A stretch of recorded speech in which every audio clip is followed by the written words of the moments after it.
Board of Education meeting. This meeting is a meeting of the Board of Education and public for the purpose of conducting the school district business and is not to be considered a public community meeting. This meeting is an in-person meeting.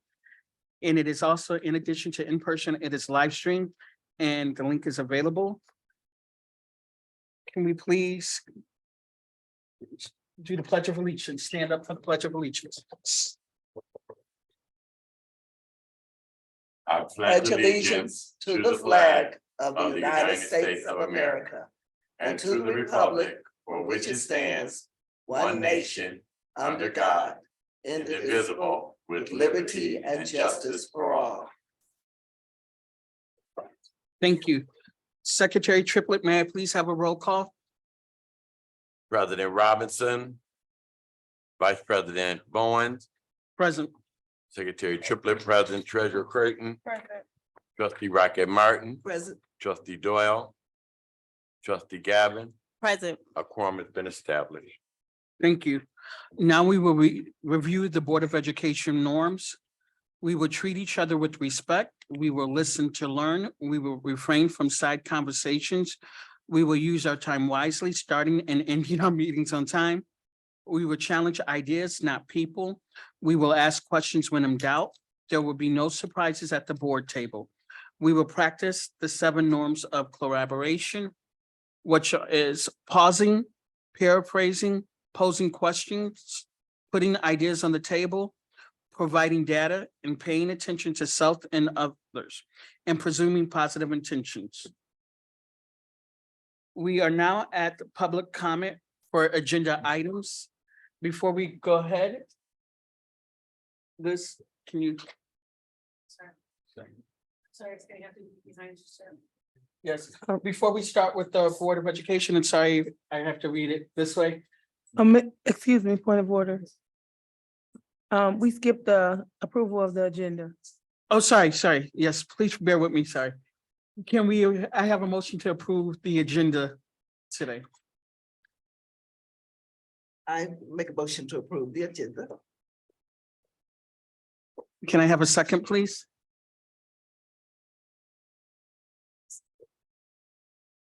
Support.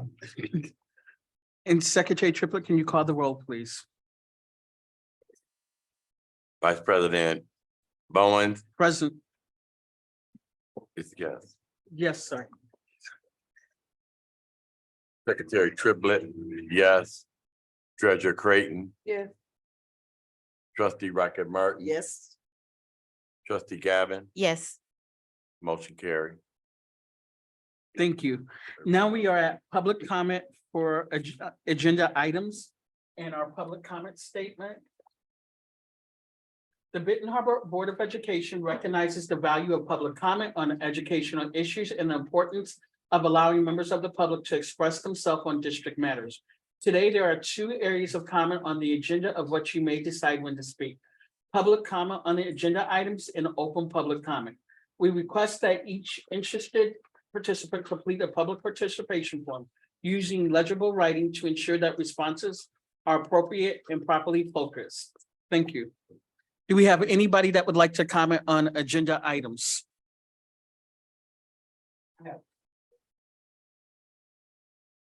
Just a moment.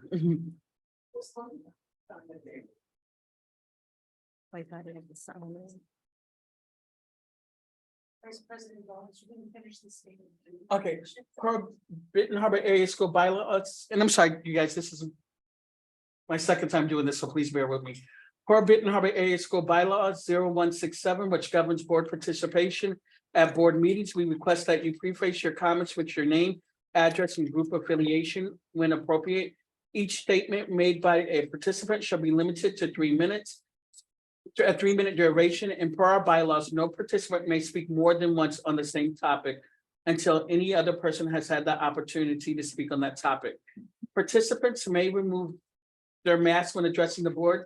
Participants shall direct all comments to the board and not to staff or other participants. The board will listen, take comments and questions under advisement and will not respond at this time. I, as vice president, will refer your questions to the superintendent for research and response. Please ensure that your public participation form includes your contact information as requested. If you have any questions for the board or executive team that requires follow-up, please email those directly to liz.goodwin@bhas.org. And you may go, sir. I may speak. Good evening, distinguished members of the board, concerned citizens of the community. I'm up here because I heard that our supervisor had tendered his resignation and he wants to rescind it. And you guys are, whoever, I don't know, not gonna let him do it. But we have a good team here. Mr. Bullock and Mr. G, our leaders, they support us in what we're doing. And I know you can probably see improvement in the schools around here because now they get us the equipment that we need. We don't have to wait weeks for it. They get it for us. And it concerns me because we have a good team right now. And I think everybody should be allowed to change their mind. And if you guys don't have someone that's ready to step in right now, I think he should be able to reconsider resigning and hire him back. Because we got a good group here and they lead us. You know, there's nothing that I was sweeping floors with a broom. We have vacuum cleaners now, do the jobs that we need to do. I said I was gonna be brief and that's it. I think the man should be allowed to rescind his resignation and keep his job. That's all I have to say. Thank you. Do we have anyone else that would like to comment on agenda items?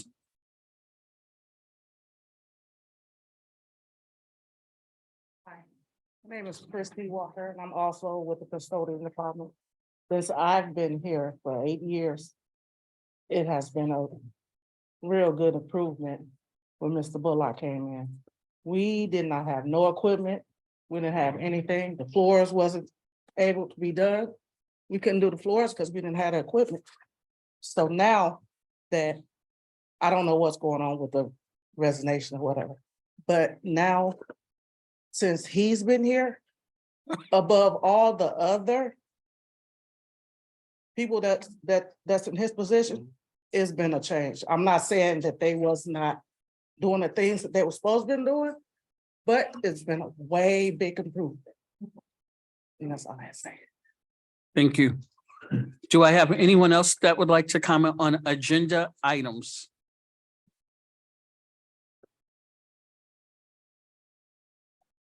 How we doing today?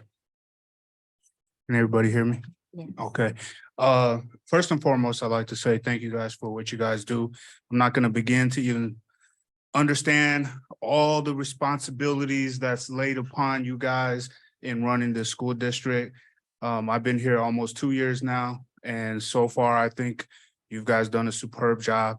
No, I'm not kissing any trying to get any kind of brownie points or anything, but I did want to state something that with Mr. Bullock's resignation and whatever the issue is, again, don't understand everything, but I know that with Mr. Paul and Mr. Joe running things, we've been able to get a lot of things that we were needing, and there are still a lot of things that need to be done. And I just would hope you guys support letting him keep his job for the time being so we can get more things done. However you guys see fit, if that's replacing him at another time or letting him continue his resignation at a later time. But especially during the summer period and coming to the school year, there are a lot of things that need to be done. And as a custodial supervisor, I'm telling you guys, I see it and you guys know about it already. And since we already have him in motion, I think it's just best to keep him for the moment. And I hope you guys keep that in support. And as a clarification, I don't think any of us were put up to this. Just want to let you guys know that we are really concerned and dedicated to what we do. And as long as we continue to have the proper leadership ahead of us, things will be able to get done. Thank you. Thank you. Do we have anybody else that would like to comment on agenda items?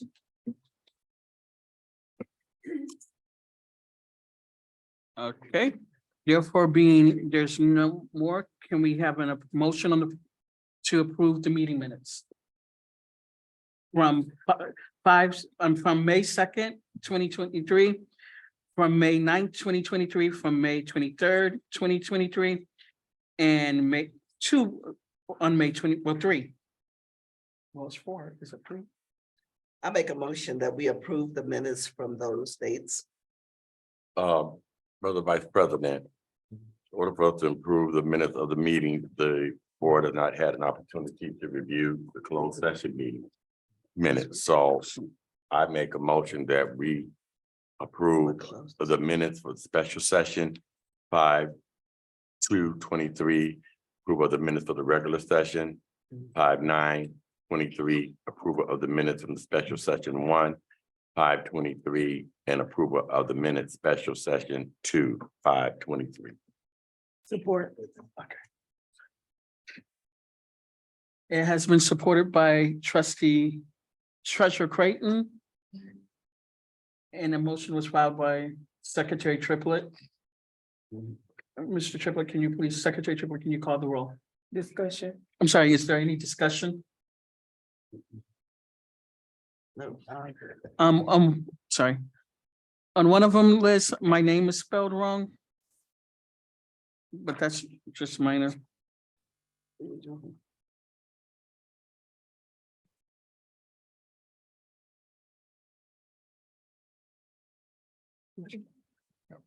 ready for the roll call? Yes. Okay. Vice President Bowens, Yes. Secretary Triplett, yes. Treasurer Creighton, Yes. Trustee Rocket Martin. Yes. Trustee Gavin, Yes. motion carried. Thank you. We are now in board business. All comments will be limited to 2 minutes per trustee per topic. And we are going to start with our committee reports. I now give the floor to our finance chairwoman, Treasurer Creighton. Work on that title a little bit. It was a Finance little chairman. rusty. Good evening, everyone. I hope you all are having a good evening. We're going to start, last month, we talked a lot about some of our grants and the things that we are doing and our receivables. And so if the board could turn to the SSERB, it's like the first section, you'll see like this colorful pie chart. I do have to apologize, I did not print out the reports. But you do have the graphs.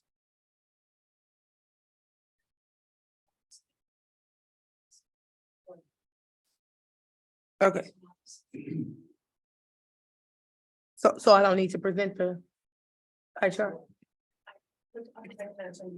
Okay, that's fine. Yeah, I don't mind presenting, unless Molly wanted to present them. Okay, thank you, Molly. All right, so this month in our committee, we talked about our financial reports and working on a format for that. And so we're going to have a special meeting, a special committee meeting to just talk about expectations for our reports for next year. Now that our finance department has done a good job of getting us caught up and certifying all of our numbers. Also, we talked about the availability of spending.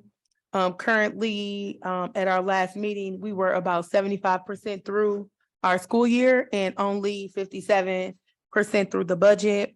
And so you'll see a few staff reports to get some items approved that we really, really need. And so hopefully the board will support our team to get those approved.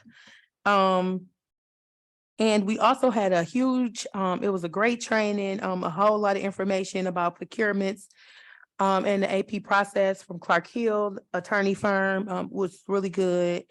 And some things that are coming up. We're still looking for a CFO. We're working on state aid and how to make sure we are spending that correctly. We're working on ESSER funds and making sure that we close out ESSER 2 and we are moving right along in ESSER 3. We do have a budget hearing this month, you know, that we have to get that done by June 30th. So we're on track for that, and we do have a special meeting planned for that. I'm still trying to work our CTE director into our next year's budget. And just complete our year-end budget revisions. Something that I did notice, and this wasn't in my report, but I noticed it today. And one of the things that I do have a question about, and I don't know if this is the most appropriate time to bring it up. We have a couple lease agreements that are up for renewal that we have not talked about.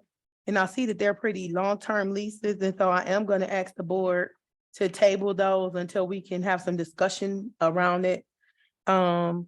Just because it's not been on my radar at all, and I don't have a problem with any of the services that are being provided, but from a business standpoint, I do think we have to make sure that we're doing what we're supposed to do. And this is the first time that I've heard of it. If you go to those pie charts, I know Secretary Triplett had a lot of questions about ESER 1, 2, and 3, as he should. Really good questions. And so what Molly and her team decided to do, along with Dr. Butts, is to make it a little more user-friendly. And so if you look at ESER 1, most of the spending was put into instruction. We did what in the finance world is called backcasting. So we were able to use the money that we received to pay some of our current expenses, which allowed us last year to be in the green or with a positive fund balance. So that was great, right? About 15 million. And so we spent most of that money on backcasting and paying for things that we were already paid for. So it put us in a good position, and we were able to put money in our savings account for the first time in some years. So if you look at ESER 2, we spent some money on those same things, but if you notice, we were a little heavy on the instructional supplies. So now that we had people and we pay for those salaries, now we're like, okay, let's get the teachers what they need and purchase the things that we need. And so most of the money was allocated towards that at about 75%. And so as we're working on ESER 3 proposals, and we'll have those hopefully by the end of this month, we're looking at, and one thing that I was big on, and I want you guys to give us some input so that we can take notes, but one thing that I think is really important is to continue to put money into student activities and support services moving forward. And so like I went to field day today at MLK, and I would just, those kinds of activities that we can be intentional about. Like I said, it's not a whole lot in the grand scheme of our budget, but they can potentially go a long way. There was an ask for shirts for the end of the school day for like a 90-day peace pledge. And so things like that, I think the principals and community advocates, if they're interested in doing those things, that they should put them in the budget so that the finance committee can look at them, and then a board of education can get those things approved. If it's a student activity, I think we should definitely put student activity into our ESER grant. And that was one of the things that the community input session did ask for when we had it. And so that concludes my report. What questions do you have? One thing for me, when I look at these general, first of all, I want to take this opportunity to thank the chairman of the finance committee for being intentional in her questions and what have you. My biggest concern, and we're not looking back, we're looking forward. We have people in our school district, consultants, and I'm hearing that Hungerford is doing an amazing job on getting things together. I sat and looked at these ESSER funds, and the president of the board, in her absence, had instructed me to keep in contact with through our Michigan Association of School Boards with Flint, because Flint received ESSER funds and what have you.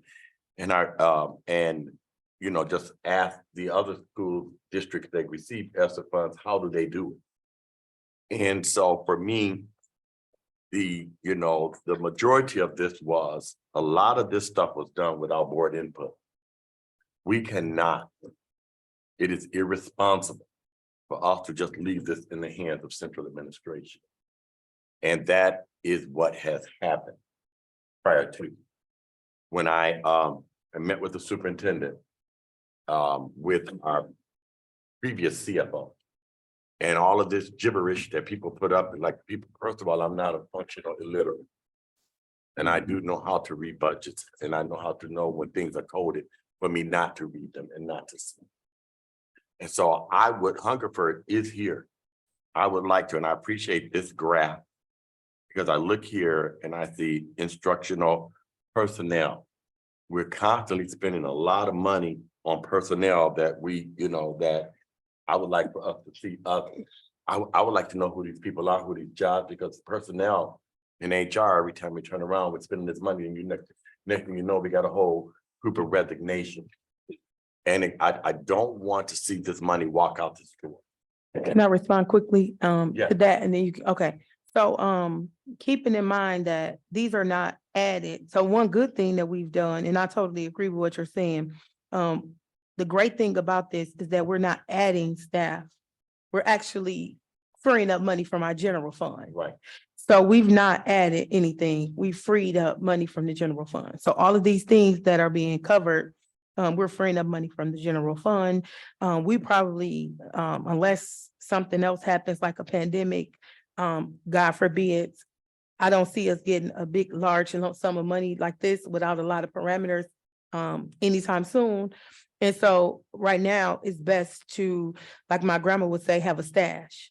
And so we're able to free up money in the general funds and then stash the general fund or save and invest the general fund money so that over the years, the next couple of years, we can sustain our budget without borrowing again and being in a deficit.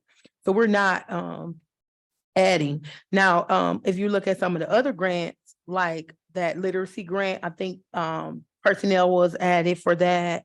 And then also, as we move forward in our partnership agreement, those grant funds, if we put in personnel and different things, we can't add positions. But for ESSER, we've not added positions. And so that's the great thing about it. Well, So when you see these instructional personnel and the personnel, it's for the current staff. Right, I'm clear on that. Okay. This is ESSER 1, this has already happened. And 2. And 2, so these things have already happened. Mhm. So I'm clear on that, but I just look at it, I'm first of all, I'm glad for us to be able to have a visual. For us to be able to see, and I know as a member of the Board of Education, who's not on the Finance Committee, I have all confidence that you guys are doing great work. This is not to point fingers, because I know that there are situations and circumstances that we have been working on and things that we have been doing, unraveling things and what have you, in particular in our finance, in the area of finance. So I appreciate seeing this. I just would like to have an opportunity. I don't know who I would have to speak to. But I would like to have, I'm a visual learner, and I just would like to see, just what has happened with these two and moving forward when we get ready to make decisions. The people make decisions about this ESSER 1, this ESSER 2, and they're gone. Hmm. Okay, from central administration. So somebody phone ringing, am I hearing? So. Oh, okay. And you're right, the projections for the ESSER 1 and 2 budget was done last year and the year before, and so those things are done. They're done. Dr. Butts and his team, Molly, are working with the staff to actually get the things put into ESSER 3. One big thing that's been a hot topic at this table are the boilers. Definitely putting whatever is not covered under sinking funds into ESSER 3. And so those are valid concerns. Yes. And so as a finance committee, if we want to have, we do have the hearing coming up, that is the public meeting. And so that would be a great opportunity to come and to have ideas. And most importantly, for the principals and building leaders to know what they need to put it in there. Again, it's kind of shameful, and I shared this and I'll share it publicly. But it's shameful that, you log onto Facebook or any social media and to see employees soliciting supplies and funds when we're in a good financial position and we got about $40 million in grants. And so that was one of the asks that, as a committee chair and a treasurer, I really don't want to see that. And I like input and I believe in volunteering and donating. But I think, if you've not asked for it in your budget, then shame on you. Don't go out and ask for it on Facebook because it's embarrassing, and we've been blessed with funds to take care of our children. And so, excuse my language, but we don't have to beg, right? We need to do right by what we have and move forward. And this is one thing, and Sorry, one other hand real quick. I and wasn't then- finished. Oh, okay. I just wasn't finished. I was Okay. in response. Like I said, it's imperative with this last S3 that we are at the table. Mhm. This Board of Education is at the table, not just central We administration. have a meeting. What's the date? The 23rd. Yeah, but I'm just saying, we need to, even if we have executive. No, committee- it's for everyone. Yeah, but I'm just saying, even if we have an executive, our leadership team, Mhm. president, vice president, treasurer, we can do some of those things, but we need to be at this table because we need to know.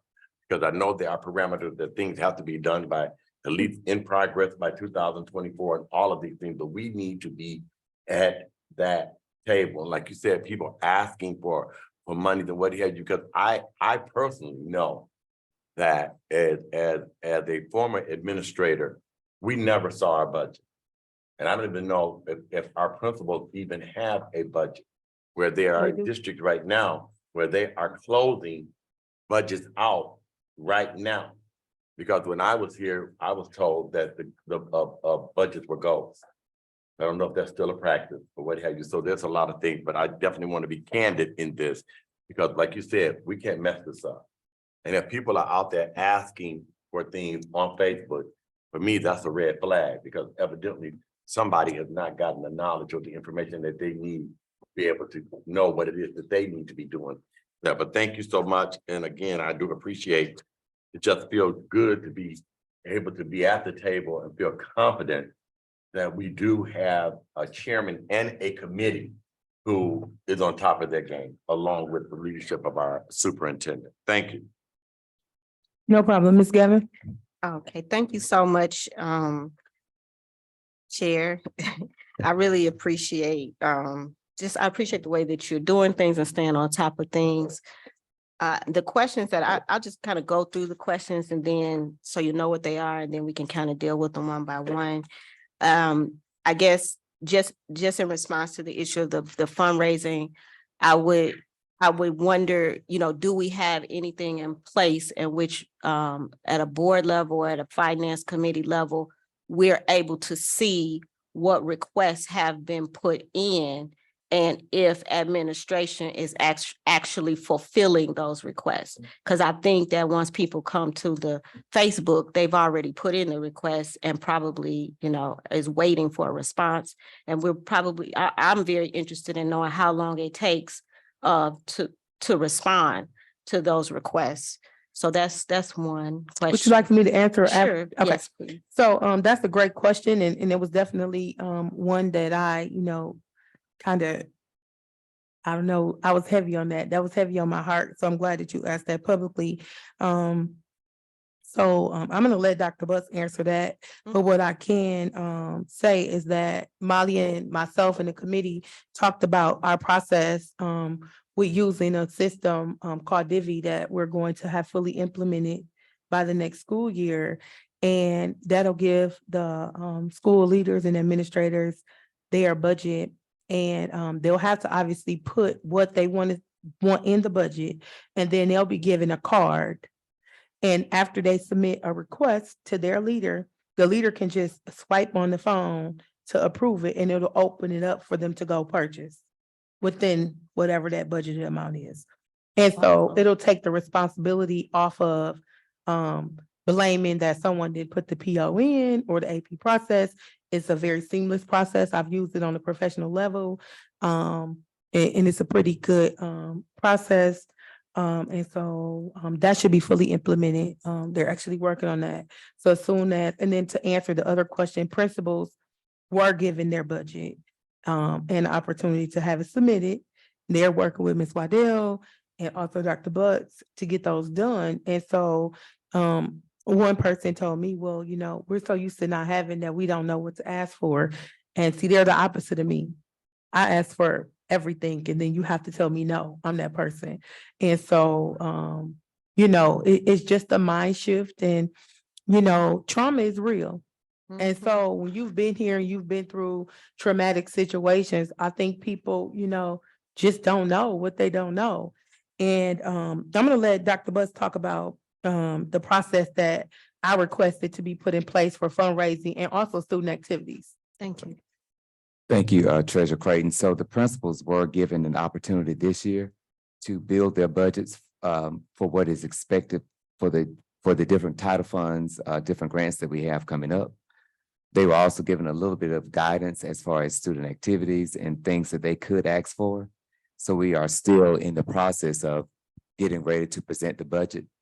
We will present it to Treasurer Creighton first, then the Finance Committee, and then to the public. But they have been given that opportunity for the upcoming year to put in things of that nature so that we won't have to have those public asks. And we do have those funds for them to put in for next year's budget. Okay, thank you so much. I'm sorry, go ahead. Thank you so much for that. And I think that, on our end, it's important for us to have something in place so that we can see if there was an outstanding request and for how long that request was outstanding, and why. Had a few more questions. As long as it doesn't take away from my time, I don't have a. Why don't you, so that it's not a dialogue, if you want to ask all of your questions and then we'll respond to them. That way Okay, you good. won't, I saw your that. time is not elongated. Go ahead. Okay, thank you. I just saw Secretary Tribble trying to tap in and I was saying, as long as it doesn't take away from my time, I don't have a problem with his question. It's up Go to ahead you, and Chair. ask your question and Okay, then we'll. good deal. Okay, so my other question is, will we have a system in place to prioritize spending? For example, there should never be an elementary class with no books or things of that nature, right? Like, will we have some type of priorities in place to make sure that the basic needs are taken care of in every single class according to our purpose of educating folks? And then the other question was, of course, about the CTE director, what can we do to make sure that we have the funds, what can we do to move forward on that, so that we have somebody in place next year? And then Hunger for Nickels, I remember a conversation about the state help talking to them about maybe fulfilling the CFO duties while we're waiting to get the CFO. Are we moving forward with anything like that?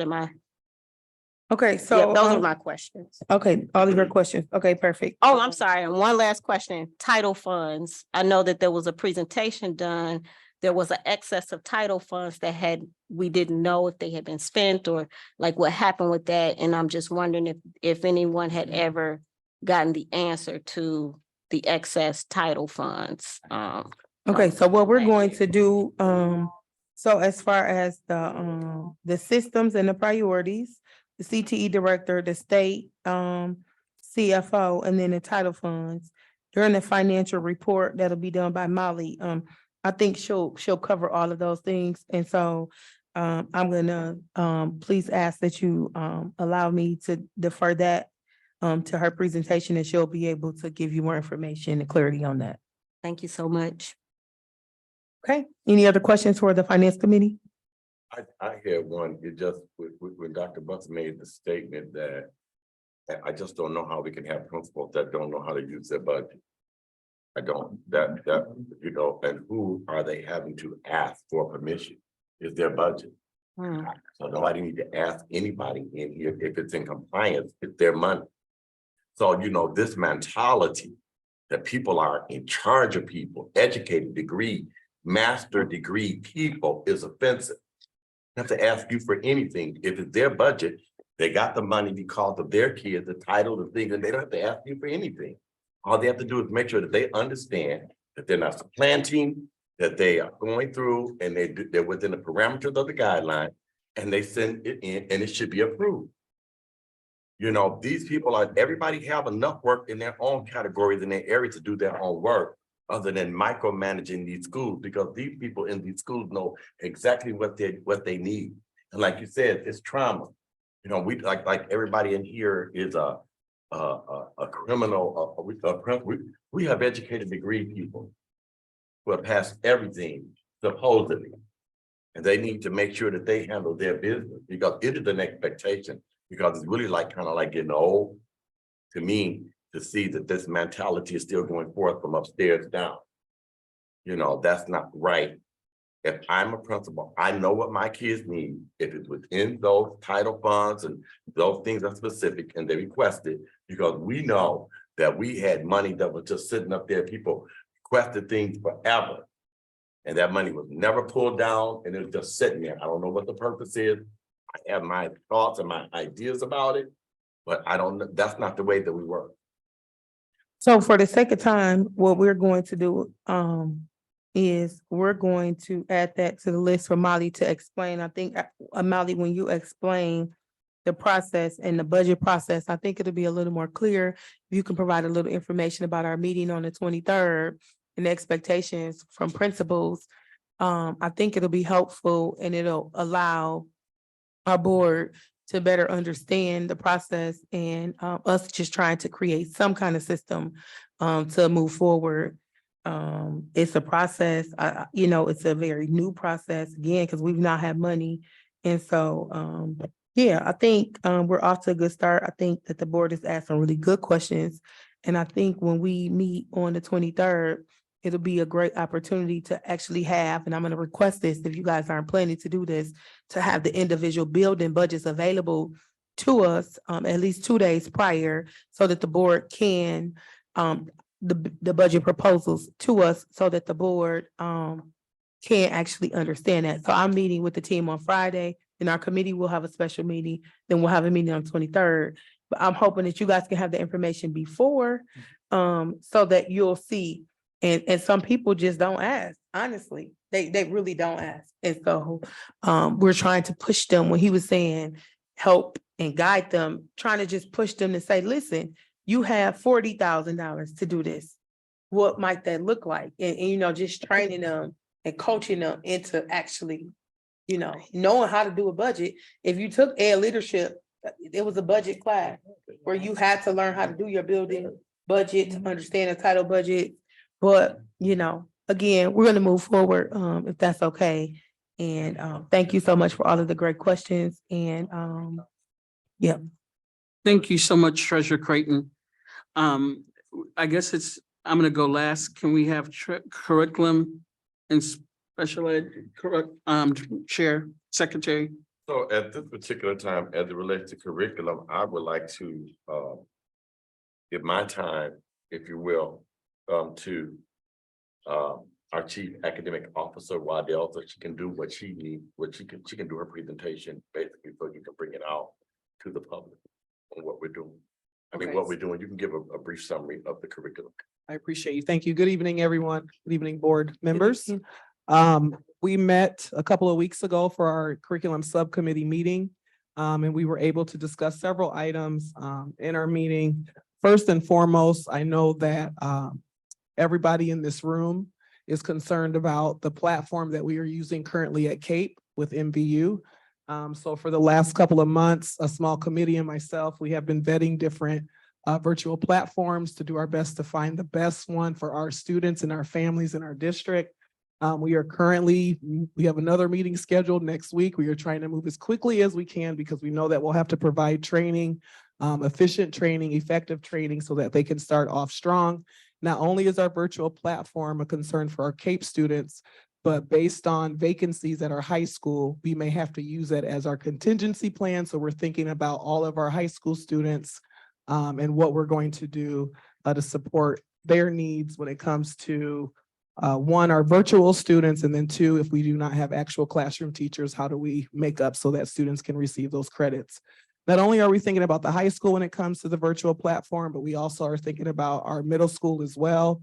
And we're exploring, what that looks like for our elementary students as well. But we are in talks, we are in planning mode, action mode, and we are moving as quickly as we can so that we can secure something new.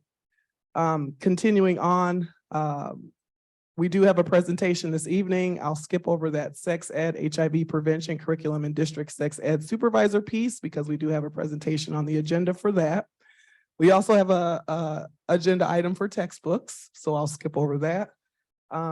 We are still trying to secure funding for CTE coordinator. I know Dr. Butts and I have continued to have conversations. He's doing his best to try to secure funding so we can get a full-time CTE director, whatever we choose to title it. I know I said coordinator. Summer school updates. We are in crunch time. We have 2 weeks to go. It officially starts June 26th. Currently, we have little more than 360 students that have enrolled, kindergarten through 12th grade. It is almost split right down the middle with 150 high schoolers, and then the rest are 8th and on down. Super excited about that enrollment number though. Last year, we only had 200 that enrolled, so we almost doubled that number this summer. So we're hoping that more students show up in our classrooms this summer. But we are going to be focused on literacy interventions, mathematic interventions, some social and emotional learning, intentional activities.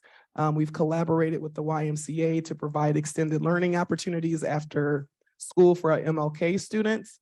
And then we also have the Fashion Design Club that will be extended at our high school for those that are interested in that opportunity over the summer. On the board agenda this evening, there is a request for a field trip that will be cross state lines at the end of the summer school program. We are planning on going on 3 field trips, but that third one is a trip to Strikes and Spares to culminate all the hard work over the month. So we will be looking for approval for that this evening.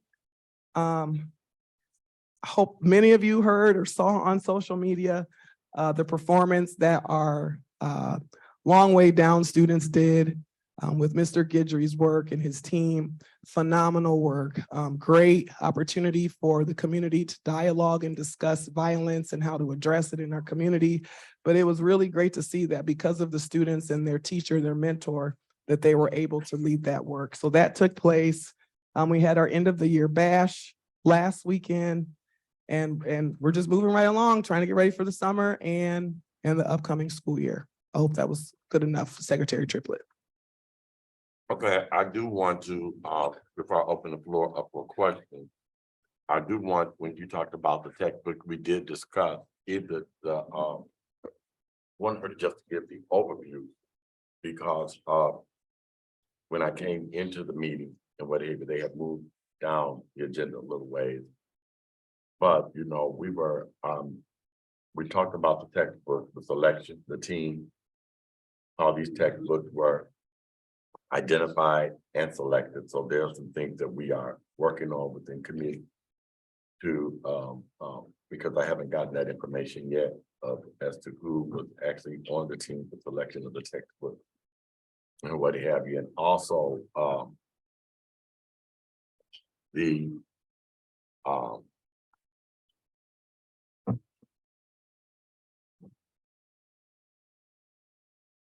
my concern from us for, you know, when I looked at the virtual aspect, there was some serious conversation and concerns about what our children experienced this past school year.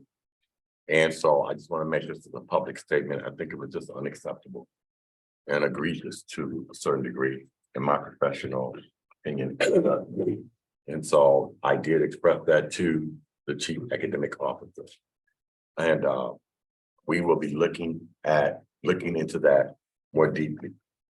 Because right now, where we are, when I looked at the Cape graduation line, the shortening in the Cape at graduation, how few students were a part of that program, when last year it was like almost quadruple the number of students who actually just actually graduated from Cape. Matter of fact, our discussion was, how do we have freshmen, we have sophomores and juniors graduating early, top of the line students through this same program. And now this program got 10 students. I think that's something that we need to really honestly take a serious look at, you know, about what's really going on with our K program, our virtual, and what, you know, we also discussed, and I want to discuss it publicly because parents are talking about it. And students are talking about the Michigan virtual.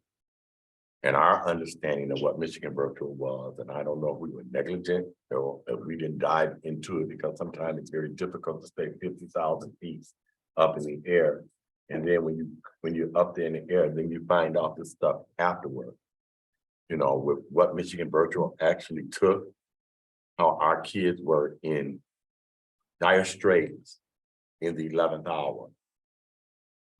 And this cannot be because I think for me, as the chairman of the committee, was that we had a pandemic. So virtual should not be difficult for us, unless we weren't doing virtual right then.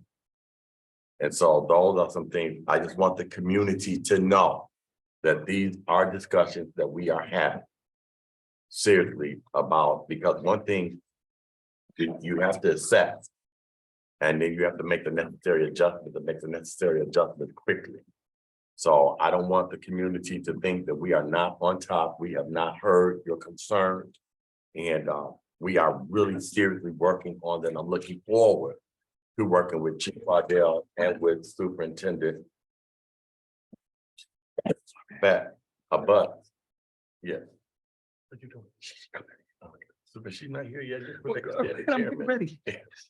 Superintendent Butts on that, so that stuff can be fixed and taken care of before school starts. Thank you. Any questions? You said you had a question. I'll pass. Any, I do have a, well, it's more of a comment, because, I know personally, I did a tour with Mrs. Gavin and, at the beginning of this year, and I think it was January, first week of January. And some of the questions that we asked was about, the Michigan virtual and, the transition between the program. And so, we had been trying to get answers to questions for quite some time. And so I think, this summer, I'm just hoping and praying that you guys spend a lot of time, with promises made and promises kept. You know, if we say this is what we're gonna do, and if you guys come to the table and ask us to approve something, and then that's not what you're doing with it, shame on you. So I pray that that's what I plan on using my last year to year and a half on this board is accountability, and it's really important. I've spent 2.5 years being very gracious, and now I think it's time for us to be accountable. And so that's it. Do anybody else have any more questions for the curriculum committee? I do, Chair. can we let the record show? President Robinson has taken over at 6:25. Thank you, Vice President Bowens, for chairing in my absence. Apologize to everyone. And I'll give the floor back to Secretary Triplett. I believe Trustee Gavin had a question. Thank you both. Okay, thank you. Thank you, Chair Triplett. I just had some follow-up because I know that we discussed it, and I just want to make sure that we're all good and we're all in the same place. So I'll just kind of go through the questions and then we can do one by one. Have you all solidified the summer school location with us being a June 13th and with summer school starting on the 23rd? Have we solidified a location for 7th through 12th graders?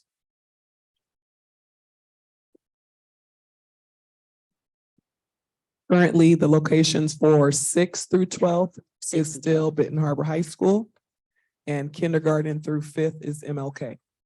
Okay, so, okay, my concern there is if we're being honest about replacing the boilers, and we are actually making plans for kids to be in the high school and they need to not be in the high school for summer school, I'm concerned about, are we really going to be replacing the boilers?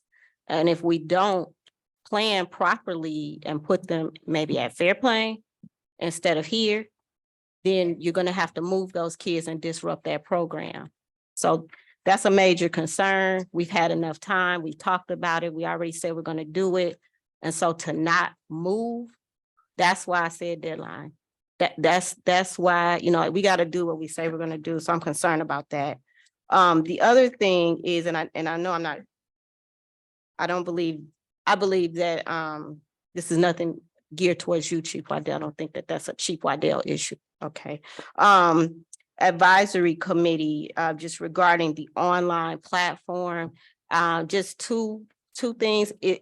Are we either going to do an advisory committee that includes Benton Harbor High School and Cape staff as well as a student representative? So currently, we do have the Benton Harbor High School staff represented. Cape is represented. FPE will be represented. We want to represent one more principal. And then I do still have in mind that family piece. I'm trying to process how I'm going to approach it because I do want to capture their voice, their feedback. I don't recall the student rep on the committee, so I'll talk with Dr. Butts about how that could look, but I do still have in the forefront of my mind to do something to capture the families and the students' feedback and to even give them an opportunity to try out what we're looking to go to before we make that final decision. Thank you so much. I really appreciate you including that.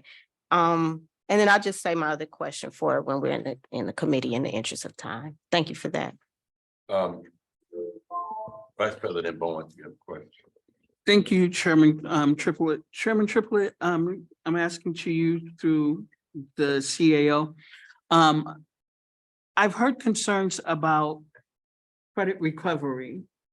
And it was an issue. Was there an issue, or how many of our students that should have taken it that could not? Did that hamper our numbers with graduation? Or what was it's been a fuss about that. What's been going on with that? Well, I think Chief Waddell could probably answer that, but as you stated, this is when we come to the table, and I think when we're speaking because our constituents are listening, we're live streamed, so I want to make sure that they understand exactly what we're doing. So yes, Chief Waddell, can you go forth? Yes, this is the first time I'm hearing that there was concerns about credit recovery, but I will speak to the fact that we did offer credit recovery. We had to offer it through MBU. And so there were about 20 students identified first semester that needed credit recovery. And looking at the board policy, they could take up to 2 units virtually. And so that's what they were directed to assign that group of students that were identified, to give them 2 additional, what's called an MBU essential credits. That's what they call their credit recovery. But they were allowed to assign those students up to 2 units. And then students that were actually virtual students, if they needed essential courses, they were given essential courses in their daily schedule as a virtual student. So those were our ways that we approach credit recovery through the school year. Our summer program is all going to be credit recovery just because of the greater need to supply the opportunity to recover credits. So our summer school program is all credit recovery. And so that is another conversation that we're having in this committee on how we're going to move forward and continue to address the credit recovery, the virtual platform, the alternative placement. Like we all have a committee, and these are the conversations we're having. But we did offer credit recovery, but it was all through MVU. And what was the success rate of that? I can look at that and get that information to you. Okay, because I'm, with us being with the learning loss with COVID and everything, I'm confused, and a parent reached out to me extremely upset. So I did not know anything. It was an issue until the parent reached out, and I am just shocked on that. So thank you. Also, with the committee, as Trustee Gavin stated, we did discuss, I don't know why, we did discuss in our committee about the summer school for secondary 6 through 12 being moved over to Fairplain, just in case there are things that can happen as it relates to the boiler. And we did express the fact that Benton Harbor area schools with 15,000 students, summer school was sometime held at Fairplain Middle School. And so if something was to come up, as we're talking about our ESSER funds, or anything needs to be done in the boiler area, the discussion was that we would like for it to be, we recommended, and for it to be taken into consideration, that it would be at Fairplain junior high. I don't know what they call these schools, been changed ever since somebody come to different schools, in middle school, 7th, 8th grade center. Where the kids is 12 years old, go, whatever, at Fairplain or Napier. But we, you know, all of those, the secondary classes could be over there. And that was a very serious discussion. So I would like to hear something, not tonight, but I'd like to hear something like quickly as it relates to that. So thank you. Any addition? Excuse me. You have a question? Yeah. Okay, Just a little comment. I'd like you to remember to ask for the floor. You have the floor, trustee Raquel. Thank you. Concerning credit recovery, I would like just to kind of put it out there, like I would like to have our community encourage their children. And parents, encourage your children that when they're in their classes to do the work so that they don't have to do credit recovery. We offer it and you know, we do have to take advantage of it for some kids, you know, who are maybe struggling or whatever. But if it's there as a backup, but the initial purpose is to do your work in your classroom so that you don't have to take your summer and do credit recovery. In the past, I know that we've had students from other school districts even come and participate in our programs. I would like to see summer school as an enrichment activity, or take a class that you normally can't take during the regular school year to give you more credits or to help you to opt out of things, your regular curriculum. Like I remember doing health and safety during the summer because it was something we needed to graduate with. And it was always so busy and full. So we could take it in the summer and then we wouldn't have to worry about sticking it in our schedule during the regular school year. And then if we could just have more enrichment during the summer, I think that would just be great and not so much catch up. All right, thank you. I believe just about everyone has made a comment regarding the curriculum committee report. So thank you, Secretary Triplett, for providing your update. I'll allow you to continue with the facilities committee. Well, the facilities committee is always a great, it's a good space for me. When I come and we have the conversation and what have you in facilities, but we did go deep and in depth as it related to some of our concerns, our serious concerns, as it relates to things that were happening under the umbrella of quote unquote facilities and student services. We did not go into detail or anything in depth as it related to the boiler, so that was not anything that we discussed in our meeting. But we did talk about the same training with Dana Abrams was given to us, and so it was really a good training. I think you know there was a lot of information as it relates to procurement training and what types of things we needed to do moving forward, and what procurement was. Master plan as it relates to our master plan presentation. We have already had 2 presenters to come and present to us, and now we have opened it up. There are 2 more presenters that will be coming to present to the committee as it relates to the district master plan. And then we will in turn identify what we think. Go ahead, it's fine. Go ahead. Where you at? No. Okay. Now on my agenda. Like a bus, you can bounce off. Let's just hope it didn't fall out of my hair. I don't know where it came from. My apologies, everyone. Spider-Man showed up. Look this up. Dropped down out of nowhere on my agenda. I don't know where it came from. My little house. No, but You may proceed. we went into detail as it relates to our technology purchases and what have you. So we're expecting a great report, follow up on an intense audit on our materials. We did have a discussion about our students having the actual computers. we talked about, how, yeah, so we had great conversation, as it relates to technology. So all of our kids would have Chromebooks. And, you know, we have had millions of dollars, quote unquote, allocated and spent on computers, only to find out that our kids are not able to take these computers home. It's unacceptable. In this season, everybody should have them, 1,500 students. There's no way our kids should not have them. Have an opportunity to be in a couple of districts. Those kids are taking those Chromebooks home this summer. They issued their Chromebooks. They have those Chromebooks for 3 years. The 8th graders have had their Chromebooks in 6th grade. When they go to high school, they're going to get new Chromebooks, and they'll keep those Chromebooks for 4 years. Depending on how, and so that's how it looks, and that's how it should be, and that's how it should work. So that's what we talked about. Our custodian of the month is from DEC, and that's Tirza Williams. And I think this was a great piece to be added to.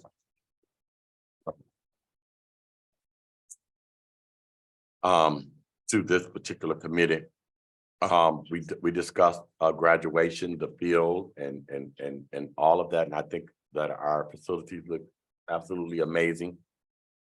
Graduation, I'd like to thank Dr. Budd, Dr. Courts, and Dr. Bullock for the great work and time and effort. I think they've been keeping it up along the way, so it wasn't a hard fix, a hard turnover to get that done. Graduation looked absolutely amazing. I still see leaves. I don't know if it's against the law to remove leaves in Benton Harbor and go to other places. I don't see leaves clogged up on the fences and that kind of stuff. That's a pet peeve of mine.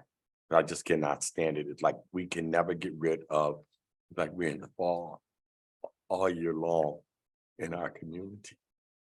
We talked about the storm drain updates at Benton Harbor High School. And we were given an update on the securing of buildings. And so like Morton, I think it was Morton, one of our vacant properties, because that was a major concern. And every now and again, we have people, they look at Northeast, it's something about Northeast, and it's almost like a relationship with Northeast always getting broken into and what have you. So we're securing all buildings. And again, briefly, we're still working on our presentations, had an intense understanding of what it was and what we needed to do to make sure that we've done our end and our part as it relates to making sure that everything is done properly, professionally, ethically as it relates to our boilers, and that we do them in the proper way. So they are working diligently on those things, because some of those things we just can't do. There's some things state mandated and what have you. So we get ready to do those things, we will be in compliance and make sure that the whole board has an understanding of what that process entails. So again, we did have a great meeting, and our next meeting is going to be July the 5th at 5:00 p.m. So anyone is welcome to. I think it is taped, so you can also go on our, if you want to see what our committee meetings were about, you can go online. They do come up. And you'll get a chance to see, and then you have any questions, that's it. So thank you, Madam President. Any questions for the Facilities Committee? Trustee Gavin? Please forgive me if I missed it, and you might have said it. I ended up looking at my policy stuff about the boilers, RFP with the boilers. Did you provide an update on that? We're still, there's still some procedures and steps. So when we get ready, you know, that we're doing from the state that's mandated to make sure that things are in place. And so once we get all of it, they are working on this. Dr. Butts, you can give some information on that, if you will. Yes, sir. Thank you. Trustee Gavin, Mr. Corson will be giving that update during Okay, his perfect. facilities update. Yes, ma'am. Okay, perfect. Thank you. Any other questions? Treasurer Creighton? Thank you. My question, I do sit on the finance and the facilities committee. But my question, as I'm looking over these leases that I've seen for the first time, I'm just wondering which committee should this fall under? The lease agreements for the buildings? Okay, so, we've not heard anything about them in our meetings. Okay, Can you please say? Can you repeat that Can you question? repeat that? Yeah. yes, if you look at your agenda and under S2, S3, there are requests for renewal of leases or lease agreements. And I just wonder who was responsible for overseeing this, that this is something that should be brought to the facility committee or the finance committee and or, because I am going to request for them to be tabled. I don't know what time on the agenda I should do that. Just because I would like to get some information, nothing wrong with anything. I see that one of them is a 5-year lease. And so, just wondering, some general questions, but also specific questions. S3. So is this the right time or should I wait Well, you can- until that is? You can table once we get there. Okay, perfect. And you said it's the Intercare contract renewal in Tri-County. With you being on finance and facilities, you know that it has not come before either committee is what you're indicating. Okay. And I just don't want it to be a huge discussion item at the table. I think it would be easier for us to talk about that in committee, even if we need a special committee meeting. Nothing against anything, it's just that it's business, right? Okay. I don't know if that really fit up under my committee report. And that's why I was asking, because it says facility. If Finance, you look at the policy, it's kind of a merger of both. Yeah, I know. I the was policy just being refers to sarcastic. Yeah. disposition of real property. Yeah, it should fall up under our committee. And also one thing too, it's good to have our finance chair on that committee, on the facilities committee. And neither one of us have heard about this lease or this particular thing. So when we get there, we can go ahead and discuss it up there. Thank you both for bringing that to my attention because I'm not on either. Any other questions for Facilities Committee? All right, thank you, Secretary Triplett, for both curriculum and facilities. Next, we have Policy Committee updates from Chair Gavin. Okay. All right, I noticed that, and I apologize for not catching it sooner, but hopefully in the future, we could add our policy committee notes to the agenda if it's not there already. We had an amazing policy committee meeting. We talked about how we make decisions and for our committee, not necessarily for the board, but we're looking at a 5 approach so that everybody's vote will count. I encourage everybody to take a look at the notes to kind of see what we're doing, so that if there's any one person who is really against a particular policy, their vote and their voice really does matter. We can find out what is the issue that they have and how we can work together to resolve that policy issue. I will say that some of the big policies that I would like to get to, we haven't necessarily gotten to yet, because we need to make sure that we take care of the policies that were sent to us from Neola. We don't want them to kind of be outdated in terms of us updating them. So those are the ones that we're focusing on first before we going into some bylaw changes and things of that nature. But this is just really the first reading of policy 1615, 3215, 4215, 5512, 7434, and policy 8300. We did provide those notes to the board. If if there were any concerns about them, I haven't heard anything, but basically the first 3 policies is really about tobacco use. I believe I talked about that a little bit before.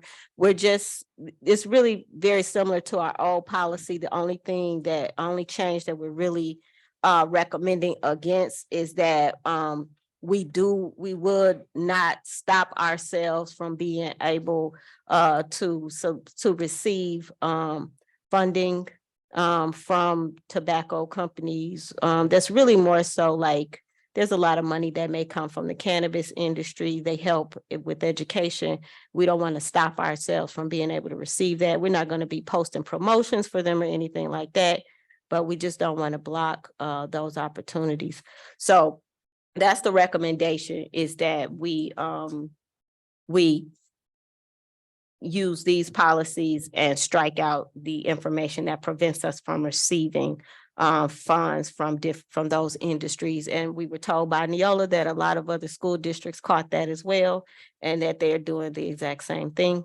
So hopefully that's something that we can be good with, and we'll do another reading and approve that at another time. The other policy was the continuity of organizational operations plans. All that did was add a couple extra steps for the superintendent to be involved. He was fine with those extra steps, and we were as well. Encourage you all to take a look at that if you haven't already. We also have, for our second read, I guess, do we need to just, that's the first reading. Do we need to do anything more with that, President Robinson? No, ma'am. Okay, good deal. Thank You've you. pointed out the major points that you wanted everybody to look at, and we should have all done our homework. So unless anyone has any questions during the first reading, you can proceed to the second. Okie dokie, good deal. There are also notes in the spreadsheet attached to our meeting notes that you all can review as well. For the second reading, this policy 6325. That policy, we recommended that you accept all recommendations and revisions. There was not much of a change in that policy. It was just like an extra word on there. Let's see. They added like one word. It really didn't change. It was they added like hyphens for the word time and materials. The same wording is there, not a big deal. Just it looks more of a grammatical change. And then there was policy 8390. That's dealing with service animals. We recommended that as an organization, we definitely, accept policies to receive service animals for students who have those special needs. But then we recommended striking out the other use of animals, just because it can be very burdensome for the district to try to keep track of all of the needs that people may say in terms of wanting an emotional support animal. This does not prevent teachers from being able to bring, animals in for the class to look, to be a part of their educational experience. It does not prevent teachers from inviting like Surrett Nature Center to come in, but it does kind of help us make sure that like if students have allergies and different things of that nature, that we're not putting them in harm's way because of other animals. That was something that our committee and the superintendent agreed with as well. And then 8400, we accepted all of those recommended revisions. They just provided some extra steps for the superintendent as well. On that one. And I want to encourage anybody, if you hadn't had an opportunity to look at it already, I think we're ready to vote on this second reading if there aren't any questions that folks may have. I make a motion that we accept the second readings and approve them tonight. I think there's actually staff report S1. Oh, I'm sorry. You read it, it has your signature, kind sir. Reason for board consideration for the Benton Harbor Area School Board of Education to review the updated Neola policy adoptions as listed below. Facts and analysis: twice a year, Neola sends out new and or revised policy to school districts. Central administration reviews them and notates their suggestions. These are given to the board for review and for approval. The following policies are recommended for revision: Finance, Policy 6325, Operations, Policy 8390, Operations, Policy 8400, Policy Reference 0131.1, Bylaws and Policies, Strategic Plan Reference Facilities Operations, Benton Harbor Area Schools will develop, implement, and evaluate a fiscally responsible plan that will ensure physical and psychological safety. Recommended action that the Benton Harbor Area School Board of Education votes to approve the Benton Harbor Area Schools revised Neola policies 6325, 8390, and 8400 as presented. Treasurer Creighton, did you want to provide the motion to approve staff report S1? Sure, I thought Ms. Gavin was provided and I was supported, but that's on. Who said it first? I thought it was you. Well, it doesn't, you want to make the motion? I recommend that we move to support staff report S1. And then Support. Treasurer Creighton, you're the support. The motion has been made by trustee Gavin and supported by Treasurer Creighton. Questions, comments, or concerns? Hearing none, Secretary Triplett. President Robinson, Yes. Vice President Bowen, Yes. Secretary Triplett, yes. Treasurer Creighton, Yes. Trustee Rocket Martin, Yes. Trustee Gavin, Yes. motion carried.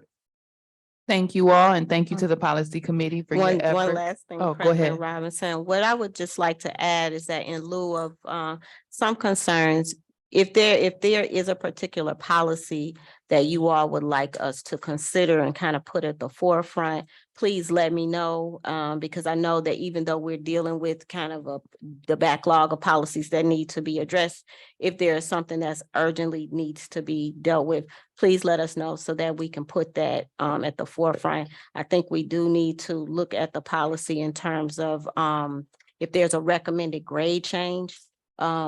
I just want to assure you all that that's a policy that is going to be on the forefront for us within the next policy committee. Thank you, President Robinson. Secretary Triplett. Yes, also, Hold up to the mic. I'm sorry, also, and in order for us to do this work, it is, the committee does great work. In order for us to continue to move and take this backlog off the table, the ones that the policy read, for one, I'm quite sure we'll have another emergency meeting, upcoming emergency meeting somewhere, but so these can be put on the agenda so we can keep moving. That's the goal of the policy committee, is to get our policies updated. So if those of you all for the first read tonight, or sometime as we go through it, so we go to another, the next time we are together as a Board of Education, we can put that right in and we can go ahead and make the informed decision, if you will.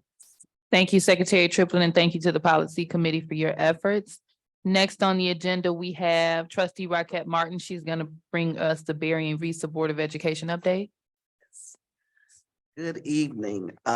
We met April 20th at the Berrien County ISD. And I wanted to let everybody know it is a committee, it is a board that represents the school boards in Berrien County and Cass County. One person from each of those boards are on that in that board's arena. The monies that we receive for that board is 3% of our MASB funds. They kick back to us. We're only required to have 2 meetings a year. However, we're beginning to meet more on a regular basis. This is my first year being on that committee.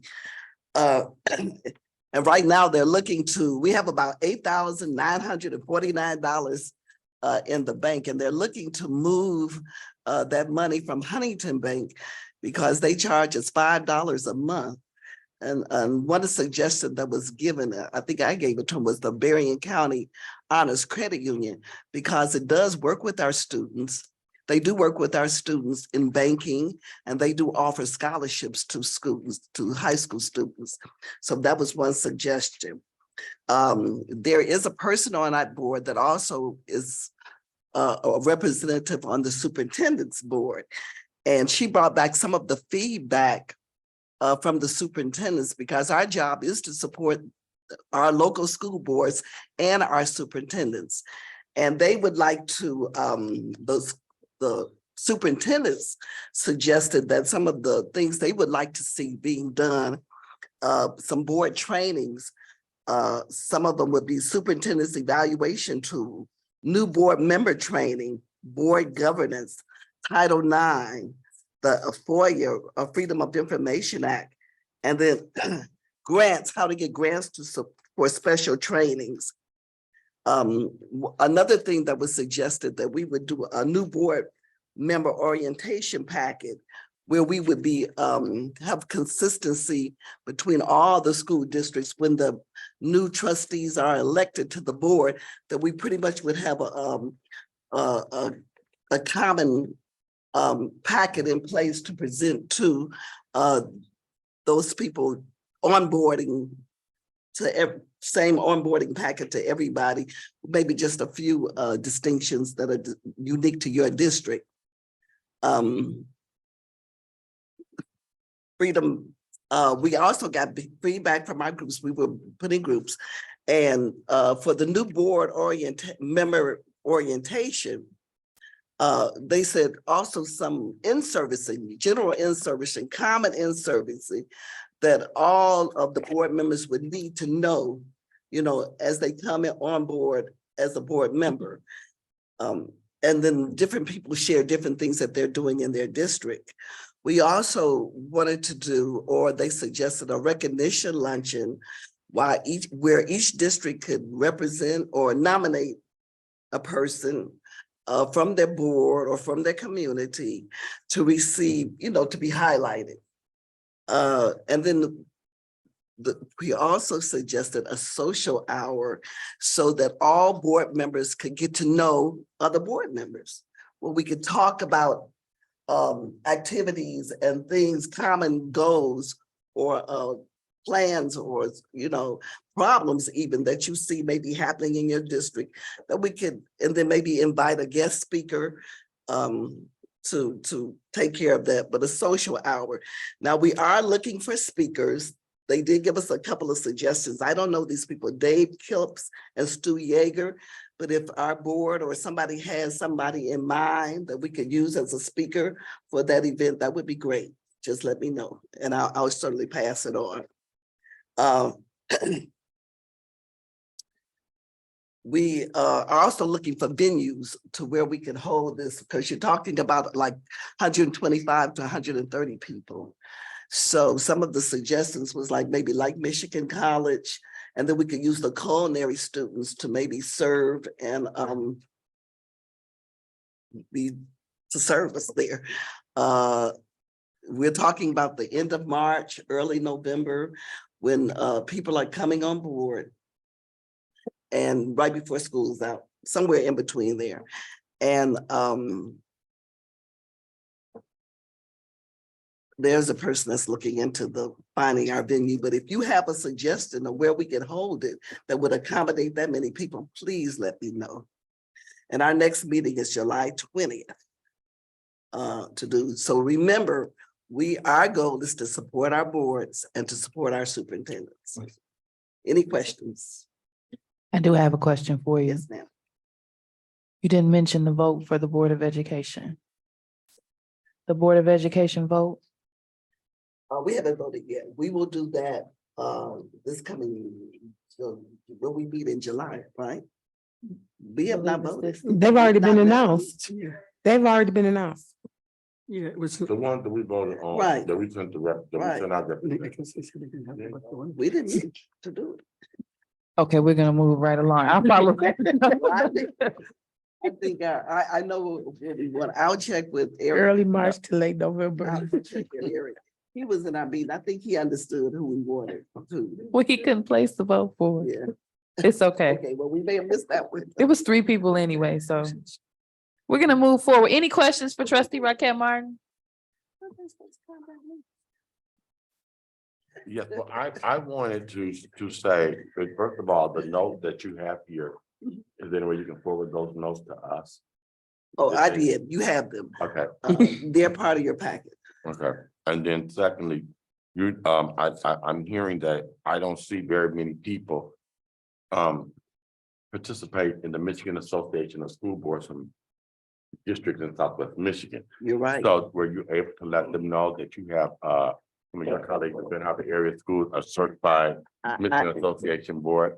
Mr. Remember this Triplett, I specific did level? let them know that our board is certified. Okay, And you know what? That's why they want to do this training, because not many of them are going to the meetings. I haven't seen anybody from Southwest Michigan, so you know, we do have a gang.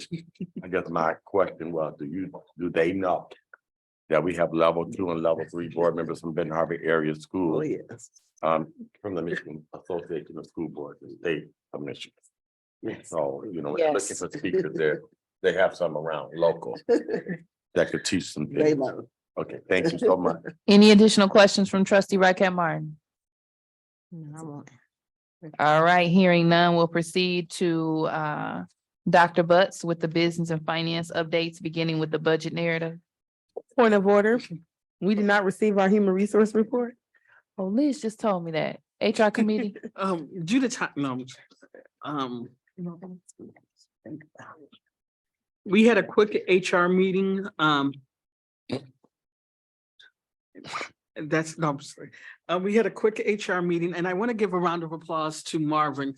Marvin has been going above and beyond. If I'm messaging him 7 in the morning, 6 a.m. in the morning, he's giving me updates. We have the end of the year where we're closing out things, getting an audit. Individuals are bringing their laptops back in, and then in 2 days, okay, my time's up, I gotta go. Next, no. you can Um, continue. In 2 minutes, 2 days, they'll get their equipment back, but we're auditing that, for our teachers and training, staff and our executive staff, if I'm correct, we're negotiating and developing a better benefits package that's a win-win for the district and, the employees. Benton Harbor, so that's one thing. We also have a Benton Harbor Area School Mental Health Wellness Campaign that we're going to be starting, and a Benton Harbor Area School Wellness in a Box flyer. And, you know, with them being short-staffed and everything, Marvin has been doing extremely well. We ended up talking about our new hire, one of our new hires, and I'm excited to see that we're bringing choir back into the district. And this is, you know, this individual that we'll be bringing in has, in the Christian gospel genre, has produced some music for some heavy hitters and is pretty worldwide known. We also have our Swahili teacher that will be working for the district. And that's it. I do have some questions. Yes, Madam Treasurer. Some concerns, nothing, against anyone, just wonder, I do notice that, I was concerned about the statistics of uncertified staff. And then, knowing that, we do have some openings or some, gaps in HR. I just wonder, you know, if there was a plan. I noticed that there's like 25 or more vacancies. And then the last thing is, you know, how do we get the information as non-committee members? When I ask questions, I'm noticing and I'm being told, oh, we talked about that in HR, but we can't share it with you. So I just wonder, you know, how do we get the information so that we don't have to wait till we get to the board table to get this information and get the clarity? I appreciate that Marvin is available for you at 7 in the morning and 11 at night, whatever time he said, but how do we make sure that everyone is getting the same information so that we can make informed, intelligent decisions at the board table? I think Marvin, that's a great question. And I think Marvin is more than approachable and able to answer individual calls. You know, the committee has determined that due to HR matters, it would be naive and irresponsible for us to record those meetings because we discuss personnel issues. And the last thing we want to see is that it's on Facebook of what we're saying or on Twitter, or it gets in the wrong hands.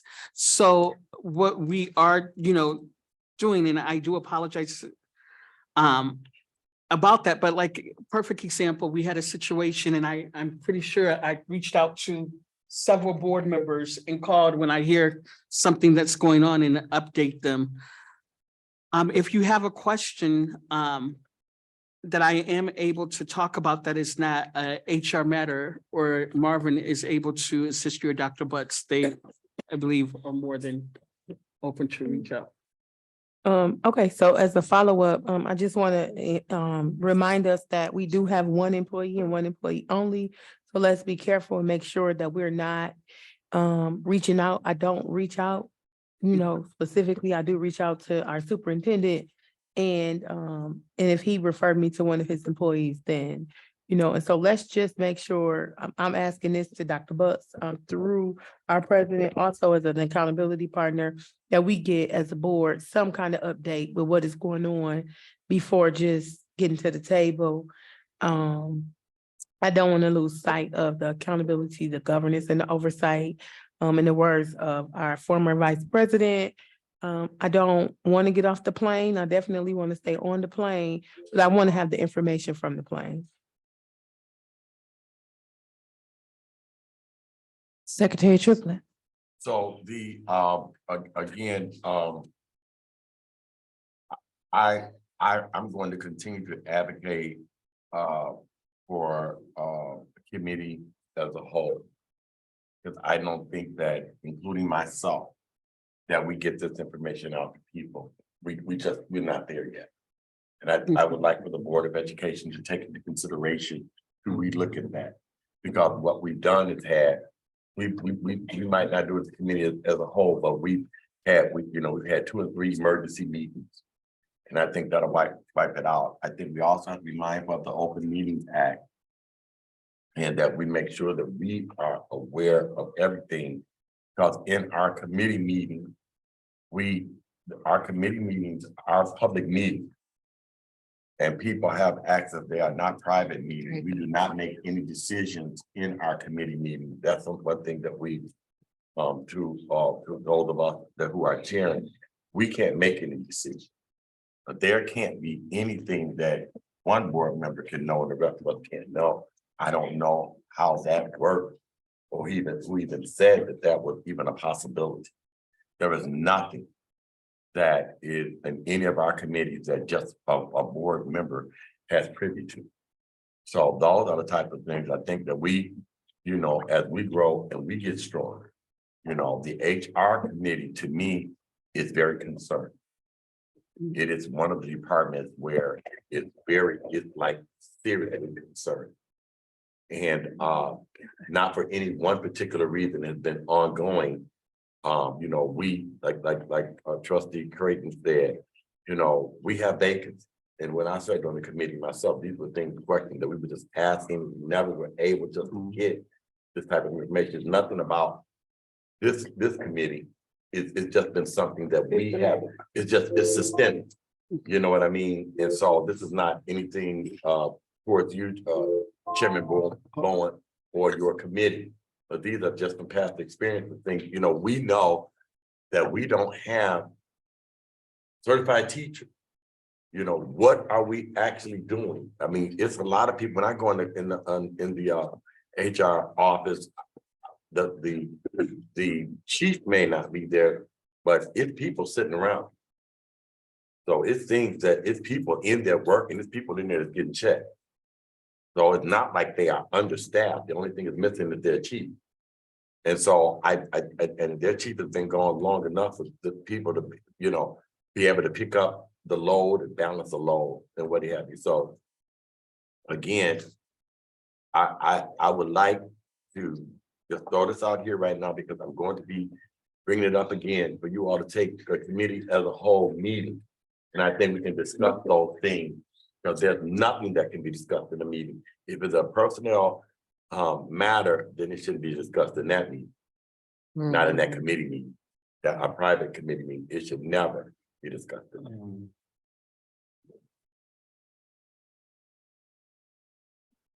Trustee Gavin. Thank you. I'm sorry, Thank you, Trustee Bowens Chair. had a response. Yes, let's clear the air with something real quick. There is not one individual making decisions on that committee. Right. However, when we have a person or a recommendation or something, we are sharing something to our staff. That's what we're doing. No one is micromanaging or telling the staff to do anything. One thing I do have to put this out here is we keep on. Never mind, pursuing positive intentions, never mind. Trustee Gavin, Thank you. I would just like to piggyback off of what Secretary Triplett said. My concern is that we all vote and nothing moves until there's a majority vote. And so in order for us to make an intelligent vote, we have to have the intelligence, we have to have the information. And so I'm wondering if there is a way, to have the committee meetings, whether it's recorded or having minutes or something available so that we all have the same information. And then if there are certain things that are confidential, if that can be, documented as such, and that will be our responsibility to maintain that confidentiality. Can I say this? trustee. I'm just asking the question. I would actually like an answer. Is it possible to do something like that? I would say, first of all, I think that all meetings, board meetings should be public, very similar to the city and how they handle personnel and finance. But if we're not at that level yet, if we can, in the meantime, do something so that if we're making decisions about people, we know what we have all have the same information. We'll make sure you get minutes for now on. Trustee Rocket, Thank you. Yeah, I was just thinking that some of the things that come through the HR committee are so sensitive that, and so private, that I even worry when that it's a public meeting. Because when you mention people's names, and the predicaments and the situations, they're really private. One thing I learned from our MASB training was that really should not even be one of our committees. Now, I understand they don't dictate to us, but when you look at the kinds of issues that we focus on and what's being done in HR, it's very sensitive. And a lot of it, can't be private public, because then you're invading somebody else's privacy. Mhm. You're making public other people's business that they don't want other people to know, that they shouldn't know. So we have to be very careful. If we haven't thought about this before, we need to think about it, because we can put information out there, it's public, but we can also probably be sued for what we put out there. If it's confidential, it's confidential. And if I can access that meeting and it's confidential, then it's not confidential. It shouldn't be. So I'm just putting it out there. Agreed. thank you. And I'm done, Madam Chair. So one thing that I will say is, as trustee Bowens has indicated, that he'll ensure that minutes are provided, that an appropriate report is provided. Anything that we're required to vote on, you all are needing to have the knowledge in order to make an informed vote. So that information does have to be shared. There is a fine line as it relates to the OMA and how you operate your meetings, whether or not it is it is required to abide by the rules of the OMA, or whether or not it can be run a little bit differently. And it's whether or not you're making decisions, you're doing things as a board, or if the board is giving you the power to do things in that committee within its authority to act on behalf of the board.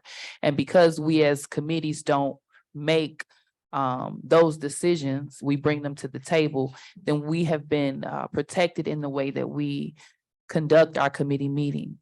And I do understand the concerns that have been expressed by my counterparts regarding the sensitivity of certain things that are shared in those meetings. However, that sensitivity does not apply to the full board. It applies to others beyond the board. Right.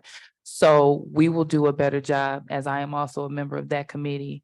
Sometimes I'm unable to attend due to my work schedule, but I will ensure that the HR committee does a better job in making sure that that information is relayed to each end of the table, even if it's, whether it's the chair touching base with everyone, or me, or trustee Rocket, so that everyone can have those updates that may be too confidential to say over the mic in fear of leaking sensitive information for an employee, for example. If there's no other questions, for the HR committee, and my apologies, I didn't realize that HR had been, that we didn't go in the order of the agenda, and Liz whispered it to me, but it was in the midst of something else, and I forgot that quick. So if there's no other concerns regarding that report, trustee Bowens, thank you for the update provided. We'll pass the mic over to Dr. Butts with the business and finance updates, and he's going to begin with the budget narrative. Thank you, Madam President. The Finance Committee narrative, looking at this report, there will be an increased fund balance due to the ESSER two from the previous year being recognized with an adjustment of about $7.9 million. With our expenses, we are at 57% of the budget, where you would expect to be about 75% at the third quarter. Our revenues are at 69% of the budgeted area, where we would expect to be 75% at the end of the first quarter. So with underspending of these expenses has a correlation to the amount of revenue that could be recognized for specific federal grants. Basically, what I'm saying is that we'll have a fund balance boost for the next year in our carryover, ensuring that we will spend the money by September 30th, because we have until September 30th to make sure we recognize the remainder of the funds for this year and have them spent down. The title budgets were approved in May. Benton Harbor area schools will be doing a cash drawdown from previous funds, from ESSER twos and other title funds, in the amount that will be over $3 million for this past school year.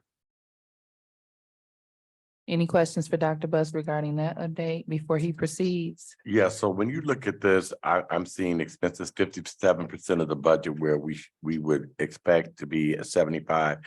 Does that mean that the money's not being pulled down, or why aren't we at 75 and the money is there? So before we had Hungerford to come in, I was making sure, serving as CFO, making sure I was very conservative and not overspend the budget. So once they came in and reconciled our records, we realized we were under where we should be by being conservative. So now that we are up to date and know where we are, we can get those things that were requested earlier and start to recognize those expenditures in this year's report, so that we will not be getting an audit finding for those. Another question, when you talk about title funds, I don't know if the timelines changed when you said like in September. At one point, if title funds weren't spent by May, those monies went back, and that you only were able to get a certain percentage Right. of that. So when people say, well, we still get our title money, how much money has not been spent? How much money, is there any money going back? There will be no monies returned. So what we do, we work on a reimbursement basis. We make sure that we spend those title monies. So what I'm saying with the 57%, we have not drawn all of it back to the 75%. We've spent those money. So now with Hungerford in our facilities as our consultants, we are actively drawing those funds back So to make sure we recognize those. do we still have district title funds and then individual school title funds? Yes, sir. And with those, Go ahead. with those district and the individual schools, that's what we invited the principals to do, to make sure that they budget for those and that those funds are spent according to whatever their needs and wants are for their schools. So have the district spent theirs? We are in the process of making sure we spend down all of ours so that we only have a 15% carryover. Each school year, we have a 15% carryover so that we can start the school year for anything that we did not recognize the previous school year. So you spend down to the 15% that you would normally get if they did not use those funds. That's correct. But the funds are used, Yes, and the 15% that you have left, it will just automatically carry over. we can carry those over to That'll next be, year. okay, I got you. That's to ensure that we start up. If we have any emergencies that we did not recognize the previous school year, we have that 15% cushion. Thank you. Yes, ma'am. Thank you, Dr. Butts. So am I correct in seeing that it says that you would expect 75%. You would have expected to have spent 75%, but you've only spent 57%. And we're nearing the very last week of school. And so there's probably some things that didn't get purchased. What I'm wondering is, and I appreciate the percentages. Do you have an idea of what that dollar amount is an excess that we will have at the end of this school year? Molly will be presenting that during her financial preview. So I don't want to misspeak on that part. Okay, good deal. Well, then I'll just wait until we hear from Yes, Molly. ma'am. Okay, thank But you. we are making sure that we're prudent and spending for those areas that weren't recognized when we did have a CFO and after the departure. Good deal. Thank you. Any other questions for Dr. Butts? A comment. You have the floor.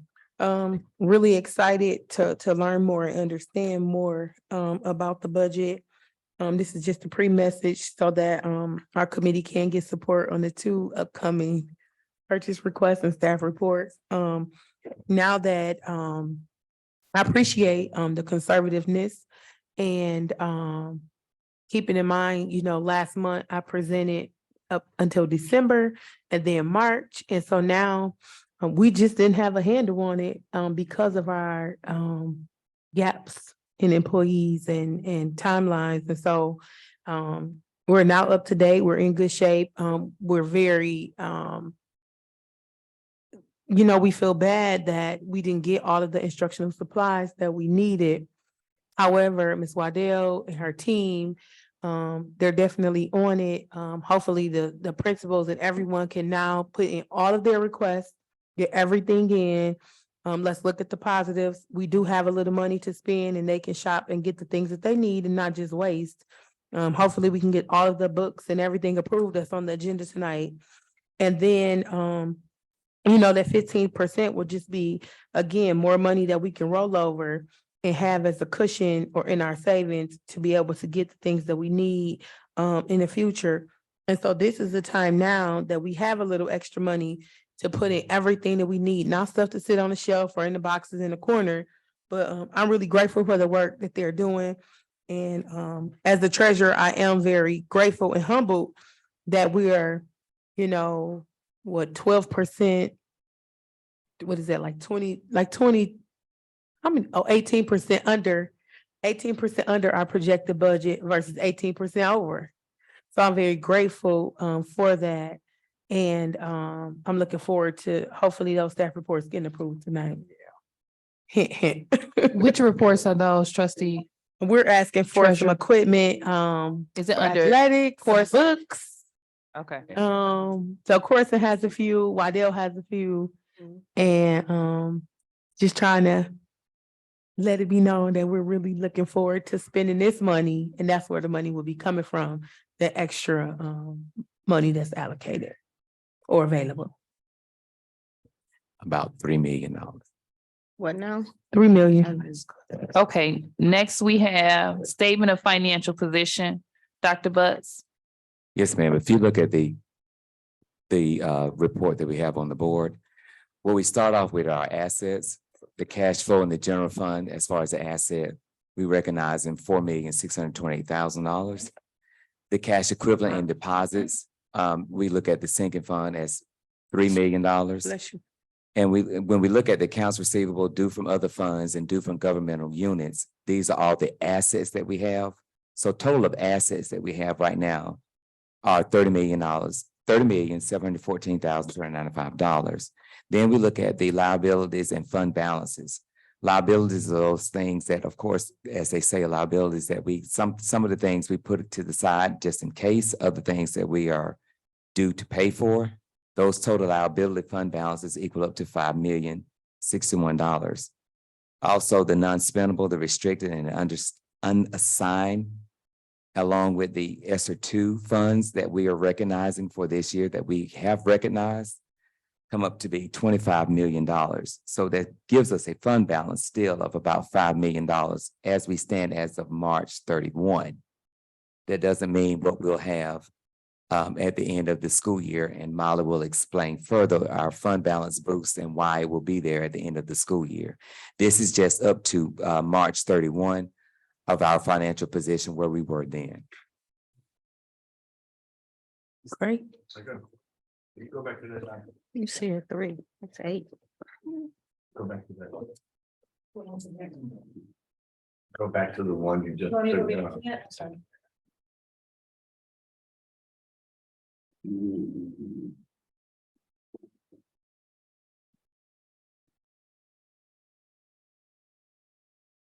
Then you go down. They can go down. So is there a difference between unassigned and unassigned? Does the unassigned mean something different? With the restricted. and Can you speak in your mic? Oh, no, where under restricted, it says unassigned. Is that a different? And then unassigned is something, is unassigned? Something? I think that might be That's a grammatical typo. error. Yes, sir. I'm sorry. Oh, Should be okay, I didn't know. unassigned. I was just, I'm just reading, just for understanding. So I didn't know. Shade. No, I was just trying to see if unassigned was missed something that I've never. Just asking for a friend. Any other questions? I do have a question. You have the floor. Okay, thank you. So just for clarity, it's 8 million in the sinking fund, correct? Yes, ma'am. Is there more coming in to sinking fund this year? Yes, ma'am. Actually, the tax revenues that'll be recognized. Also, when we do the upcoming budget proposal, we will explain what is going to be allocated to the ESSER funds. I'm trying to speak carefully, so I won't overspeak prior to anything being presented to the treasurer and the finance committee. Okay, thank you. And so when we're talking about we have all of these dollars that have to go to this particular reason or that particular reason, right? Right. What is the dollar amount that's like unrestricted funds? That's like general fund balance that we have we can use at our discretion? So what happens is, it's a big pot that's divided up into multiple pots. So the big pot is the general fund, and that's what you see for the $30 million. Out of that $30 million, then we have different funds, like the sinking fund. We have each school building. We have the title funds, Title I, 31A, 31B, 60A, 60B, et cetera, 61, Title IX, all those other dollars that come out. Once we pull all of those funds out, then we look at what's left in the general fund. For this coming year, as of right now, so I won't overspeak for the budget. As of right now, we are recognizing a surplus of 7 million that's recognized from ESSER 2 that we went back and supplanted in BHAS for salaries. Right. So what I'm asking is, what's the dollar amount that doesn't have, you can't use it. 7.4 million. You can't put it on this and you can't put it on that. Like, this is our money, is what I'm saying. That Right. doesn't have the rules. We can do what we need to do with this X amount of dollars without all of the other. Right now, Streets. looking at the report, $7,948,813 as of March 31st. Okay, so we have $7 million such that if we don't spend it this year and we need to take something out of that for next year, the year after, we don't have to spend it by a certain amount of time. We got $7 million. That's correct. Okay, thank you so much for. You're welcome. I'll say something. You have the It's gonna be floor. nice. It's gonna be good. I would like to, just to inform our board that our superintendent, Dr. Butts, will have his MBO? Business office, His business MSBO. office certification, Yes, or, ma'am. or you have another degree in it? It's a certificate. I have a, Okay, so, yes, but I would like to recognize him. So we not only have a superintendent who is a superintendent, but we also have a knowledgeable business person in that spot too. thank you. You're welcome. All right, if there's no other questions, Dr. Bust, you can proceed with the statement of revenue and expenses, or did you? You didn't go over that just yet, correct? I did. That was the one I just went over for March 31st. Okay, so you This- did statement of financial position and statement of revenue and expenses together? That's what it was like. I think it was put on there twice, but yes, ma'am, it's the same report. Okay, millage rates for 2023. All right. So with the millage rates, these are the rates that you have in your packet, and it's an explanation Yes. from Berrien County Equalization Department. This is where your taxes come into play. These are the tax amounts that are collected each year.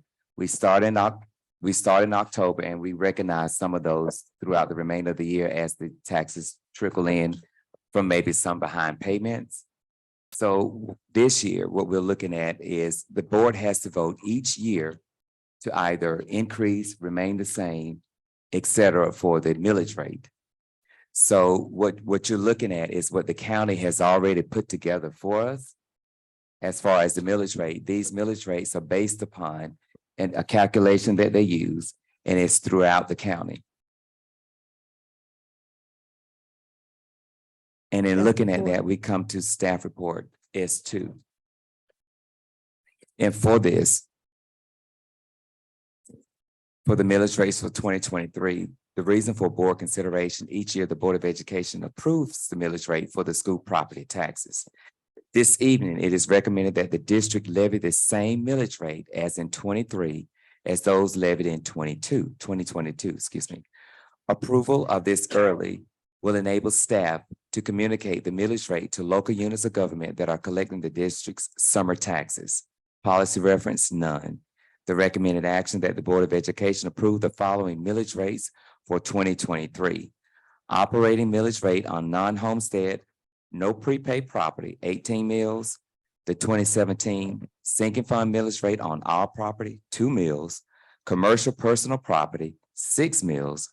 All other, 18 mills. So essentially what this is saying is that your tax millage rate, every year that you pay your taxes, once a year they're due, typically like January, they start in November, you have to January to pay for them. What we're saying is that they're going to remain stagnant. They won't change. They're not going up, they're not going down, they will remain the same. So there- moved. Okay, the motion has been Second. made by Treasurer Creighton that we approve staff report S2 and supported by Trustee Gavin. Any questions, comments, or concerns? Hearing none, Secretary Triplett. I'm sorry, I just wanted to, I Trustee know I Gavin. heard him say it, but I'd like to hear it twice. You said that this is not going to increase property taxes. This is the same 18 mills that's needed in order for the district to be here. Yes, Is ma'am. that correct? Yes, ma'am. No Okay. change from 2022 to this year. Okay, thank you so much. Secretary Triplett, please call the vote for staff report S2. President Robinson, Yes. Vice President Bowen, Yes. Secretary Triplett, yes. Treasurer Creighton, Yes. Trustee Rocket Martin. Yes. Trustee Gavin. Yes. Motion carried. All right, thank you. Next, we have you have a question? No, it's a margin. Oh, okay. Next, we have the partnership agreement update. And if I'm not mistaken, you said that Molly was gonna give us some update. At what point does that come? Or she was gonna answer some questions later? If we have. Yeah. I think he presented it. You presented her stuff. Was there Well- anything that he missed that you wanted to clarify, Yeah, Molly? because my question. I had- Hello, everyone. No, I think, what's nice about, the conversations and being at the school as much as we are, I think Dr. Butts did a great job going through the reports that were presented. We've gone through them with the finance committee. There were some questions that had come up in earlier conversations that we can talk about here if you'd like to. Yes. One I want to kind of start with, I'm not gonna go too far into the weeds of it. One, it was talking about the budget. We've been very intentional about our budget planning process this year. Different administrations have had different attitudes coming into this. One of the things encouraged by the administration now is being open communication and transparency. We are listening to all the district leaders. We are trying to show them their budgets. We're trying to understand and get feedback about where the needs are and what they want to spend on. We are, okay.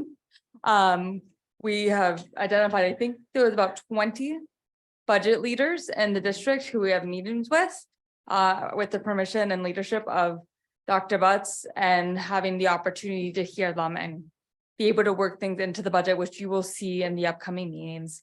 It's not that a budget in many ways is complex for all of our schools.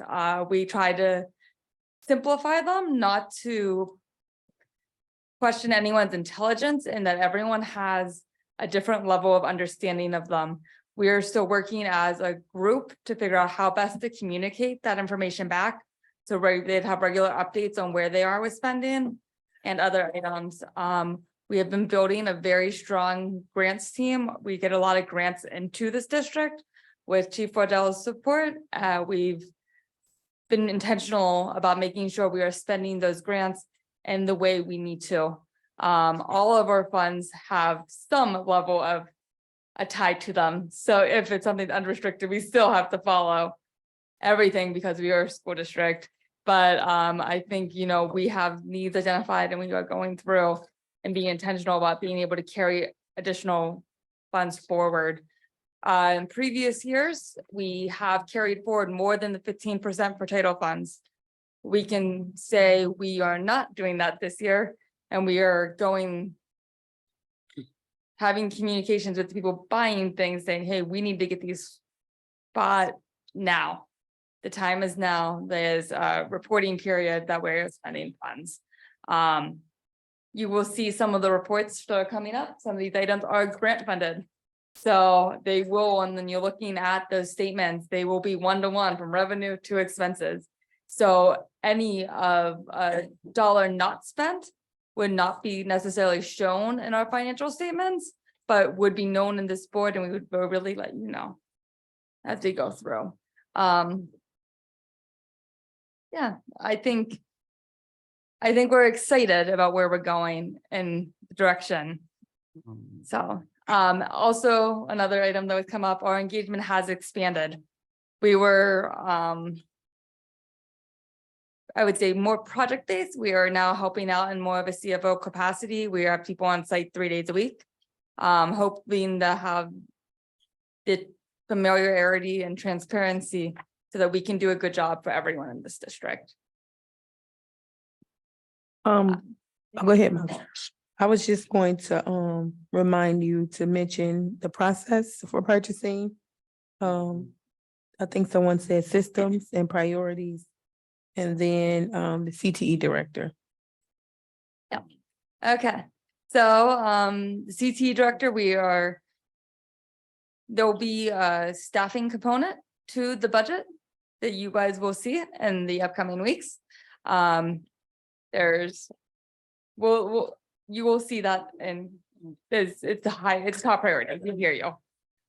We also are, when we're going through, I think some of the spending, and we're saying we're behind on where we thought we would be with the spending with the year and time frame. Some of that is probably due to people not understanding where their budget started at the beginning of the year. So now we can start sooner and plan a little bit easier. What we want to prevent is having items that we know we're coming up to spend, and then it's like the day of, we need to check this and that. So we're really encouraging pre-planning, and it starts with the budget. So that's what I would like to say. In time frame, if it's a request where we have to amend a grant, we have a lot of things that might not be in our hands. We're trying to be very intentional about our conversation with our funders and being able to say, hey, if we need to amend this, this is why. And if we're having those communications regularly with partners, they'll be more willing to amend items as we are going through. With title, there is specific time periods when we're doing the amendment, but the amended budgets. We have received the allocations for next year. Those are pretty much where they were this year, in terms of where we expected our allocations to be. And we will be working through that application that just opened up now.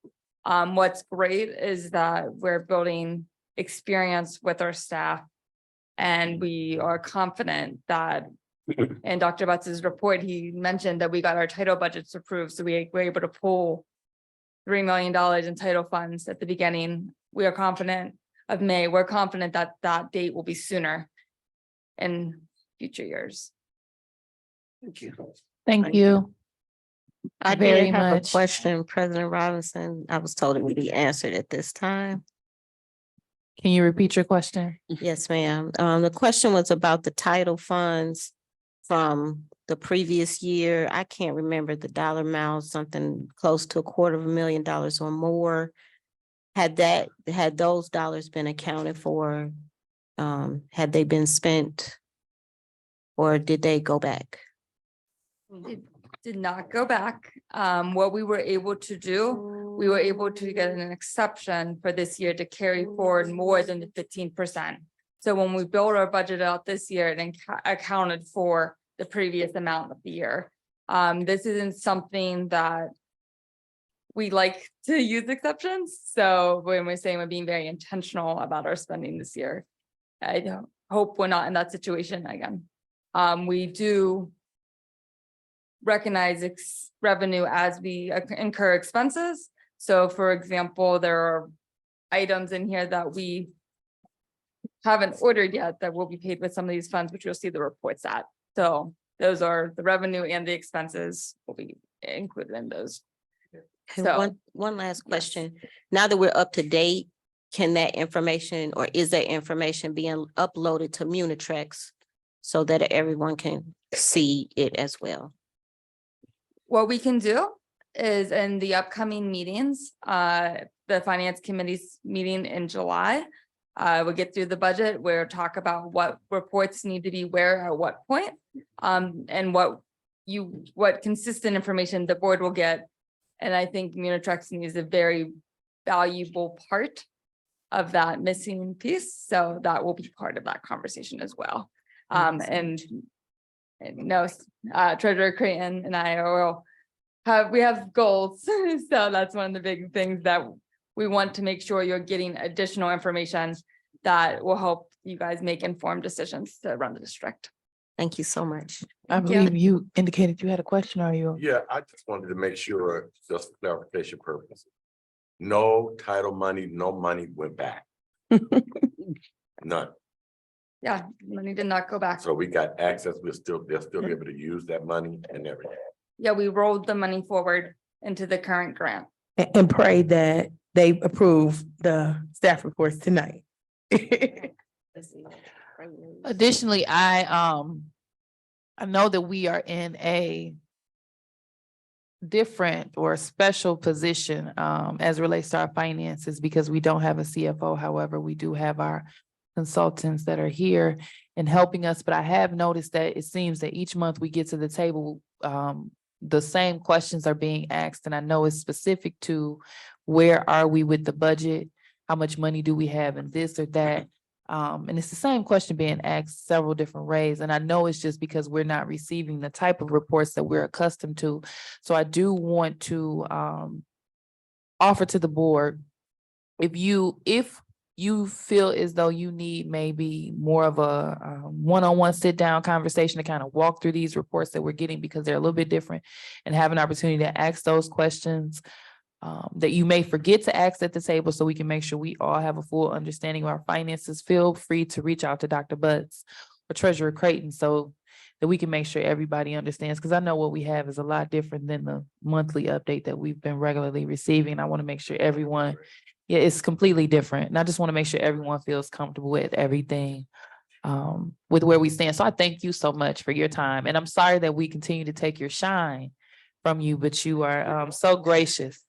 Do they know what she's supposed to be reporting? Cause y'all pick it So up. one of the things that, oh, Madam President, I'm sorry. You have the floor. Yeah, one of the things that I did mention during my report, I'm sorry that you missed it. It was a really good I report. know, Um, because we're- I have questions. I'm sure you answer them. We're gonna have no, I appreciate that because we're gonna have a special meeting. As soon as we can get this budget handled, we're gonna have a special meeting on what the reports will look like for next year. And so we will want the entire board's input on what it is that we want. And, again, I do sit in the meetings and I have maybe a bigger understanding of the work, and so we want to make sure that all questions are answered and everyone's opinion is included and everyone is getting all of the information that is needed. And so the unique thing that we're grateful about is that we have the opportunity to build the reports together. And they have the information, they just want to make sure that they know what information, that you want. And so what we plan to do is look at one of the old reports that we had under our last CFO and then go through and say, okay, this was helpful. No, we didn't really need this. We would like a deeper understanding of this. I think the graphs, whatever the information is, we'll get an opportunity to do that. And so She has not produced a lot of reports because remember, they're just doing cleanup work. And so moving forward, that's on our agenda for July to do that. Awesome. Thank you. Thank you so much. Thank you. We appreciate you. Thank you. Madam President, Wait. Yes. I would like to make a motion to amend the agenda. Support. Okay, what's your suggested amendments? Let's I rock would and roll. like to do a consent agenda under,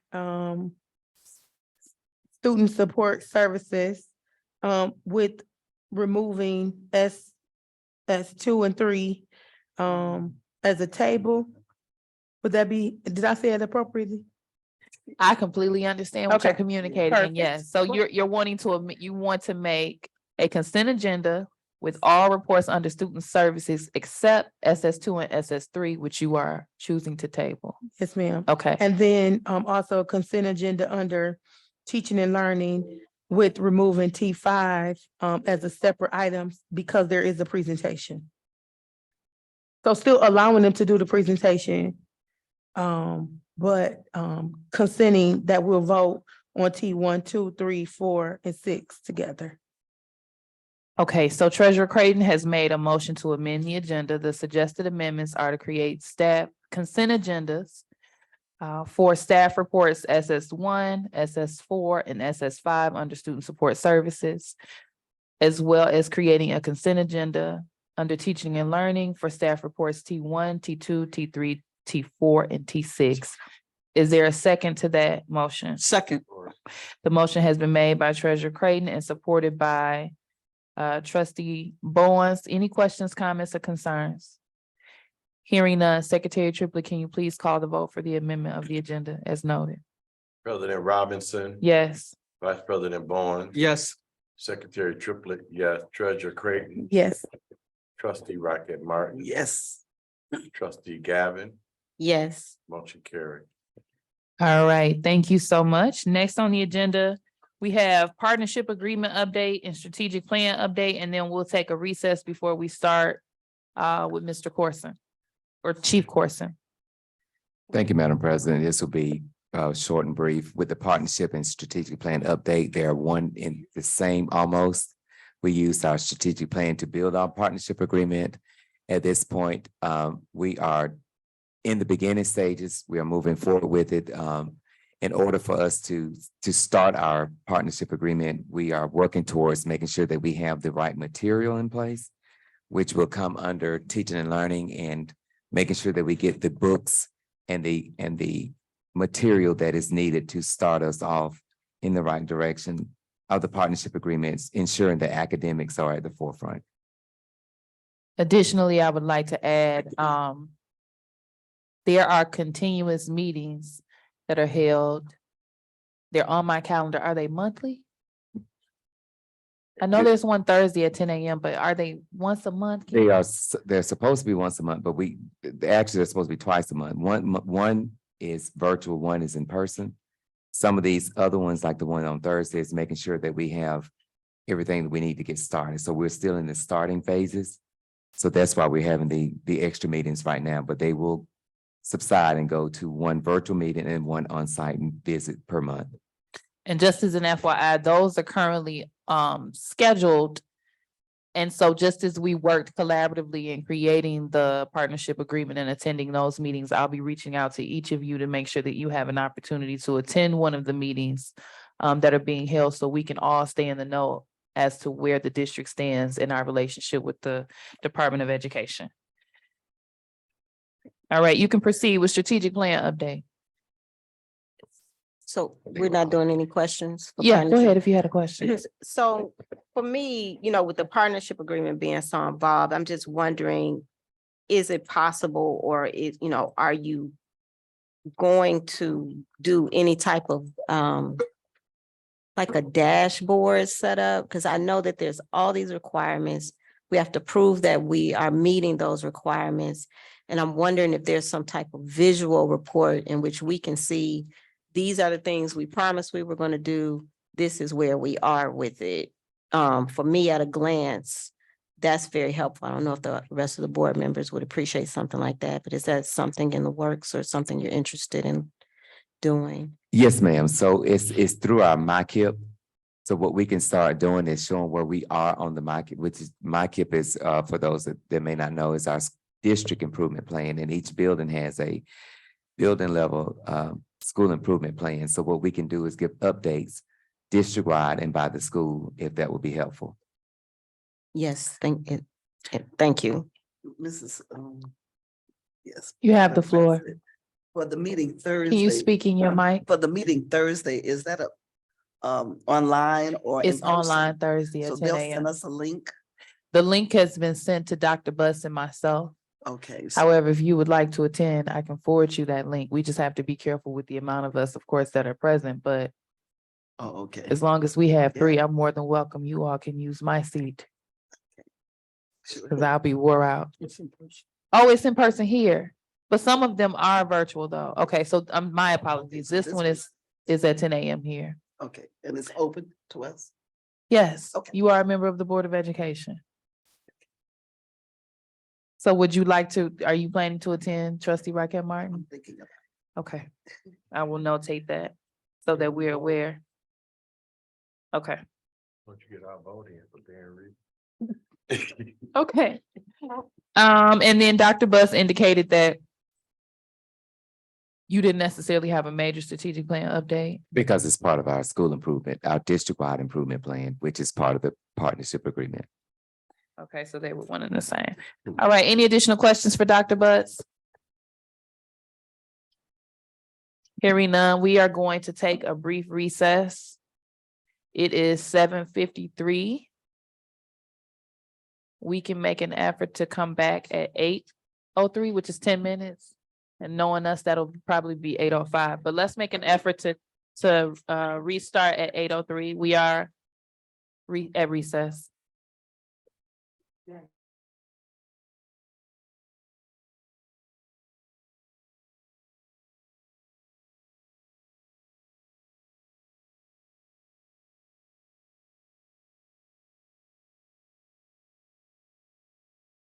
Chief Paul Corson, who is providing the student support services update.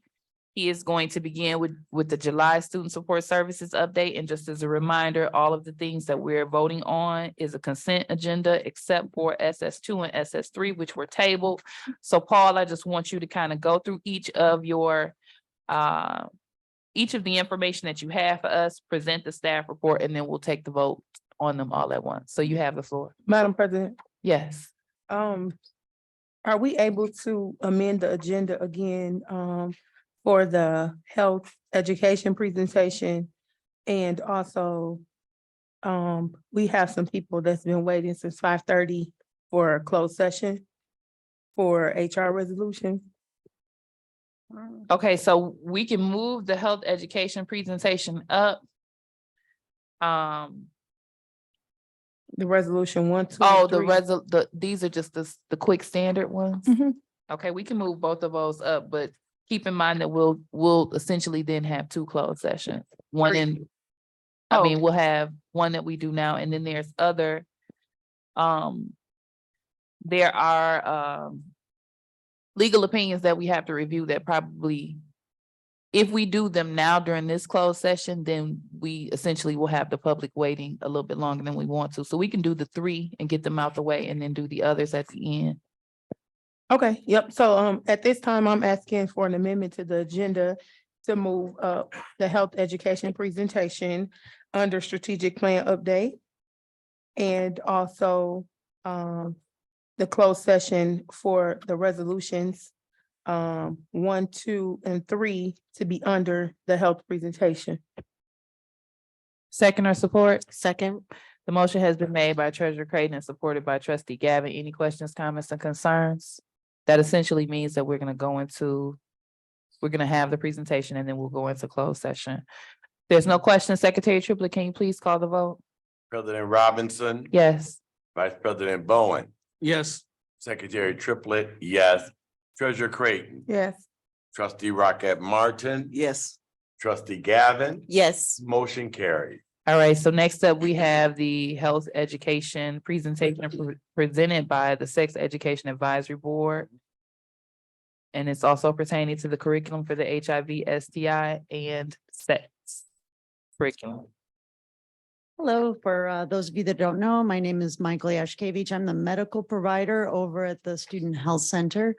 I'm here today to speak on behalf of several people. So Nurse Amy Gable with the school, who's part of our advisory board. I'm sorry, Can they stand? Is it Nurse Amy? Nurse Amy. Okay. Okay.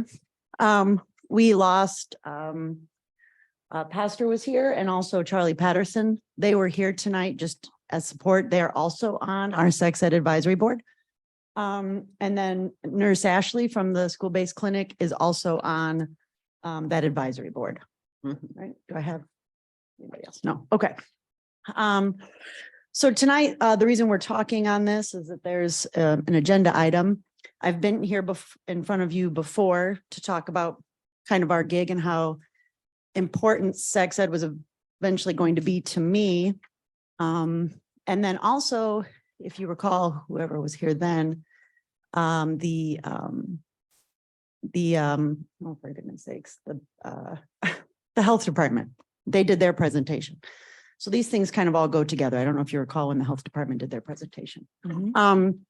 How we got here, we looked into what it takes to get sex education into the schools, and we formed a sex ed advisory board that is mandated by the state of Michigan, and it has certain guidelines. On a sex ed advisory board, you have to have a medical person, a clergy, parent, students, educator. For every person, so if we had 2 medical, whatever it might be, you have to have a parent. Your parents have to represent 50% or greater of that board. So we put together the sex ed advisory board. In the state of Michigan, your sex ed advisory board has to approve anything that goes into sex education into your schools. We put together that board. We've been meeting. We're looking for opportunities to get any kind of sex ed into the school, however we could do that.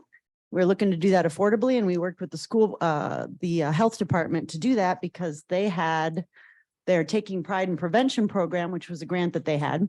And so they could do some teaching in the school. We ran that through our sex ed advisory board at some point. When Chief Waddell came, we ended up meeting with Chief Waddell. Anybody can correct me if I'm missing steps, but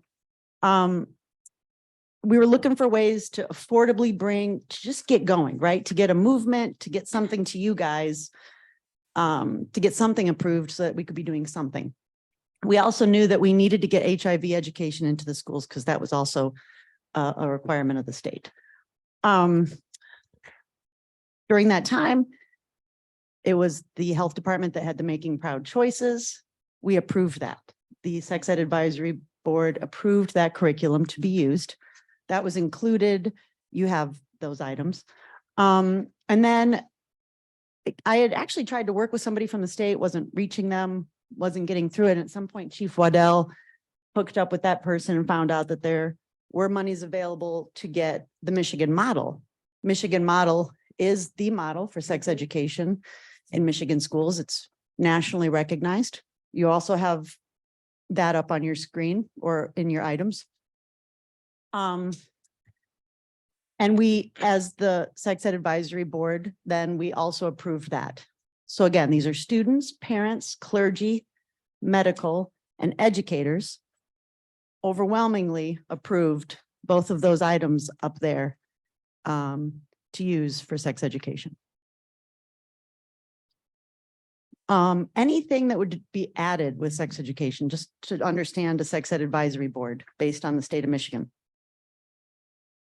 As things get implemented, if you want to make changes, if we want to grow sex ed, however we want to do it, anything just has to be approved by the sex ed advisory board prior to then flowing through the rest of the school. I'm here to briefly tell you why this is important. If anybody had any question as to why sex ed is important.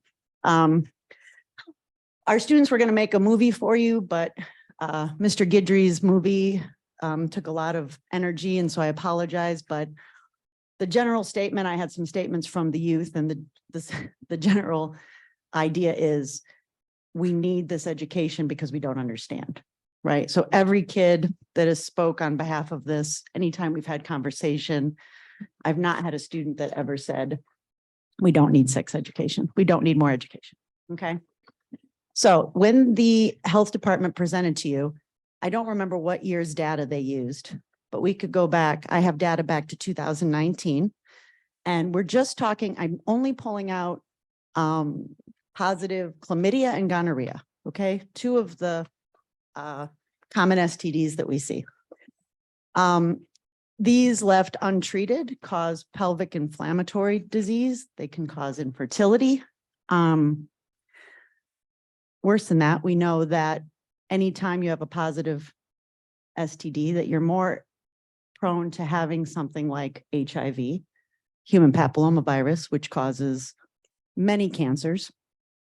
One of our students actually lost a parent to a penile cancer. We know this is related to human papillomavirus, right? These are sexually transmitted diseases that later show up in your life in other ways, and people lose their lives.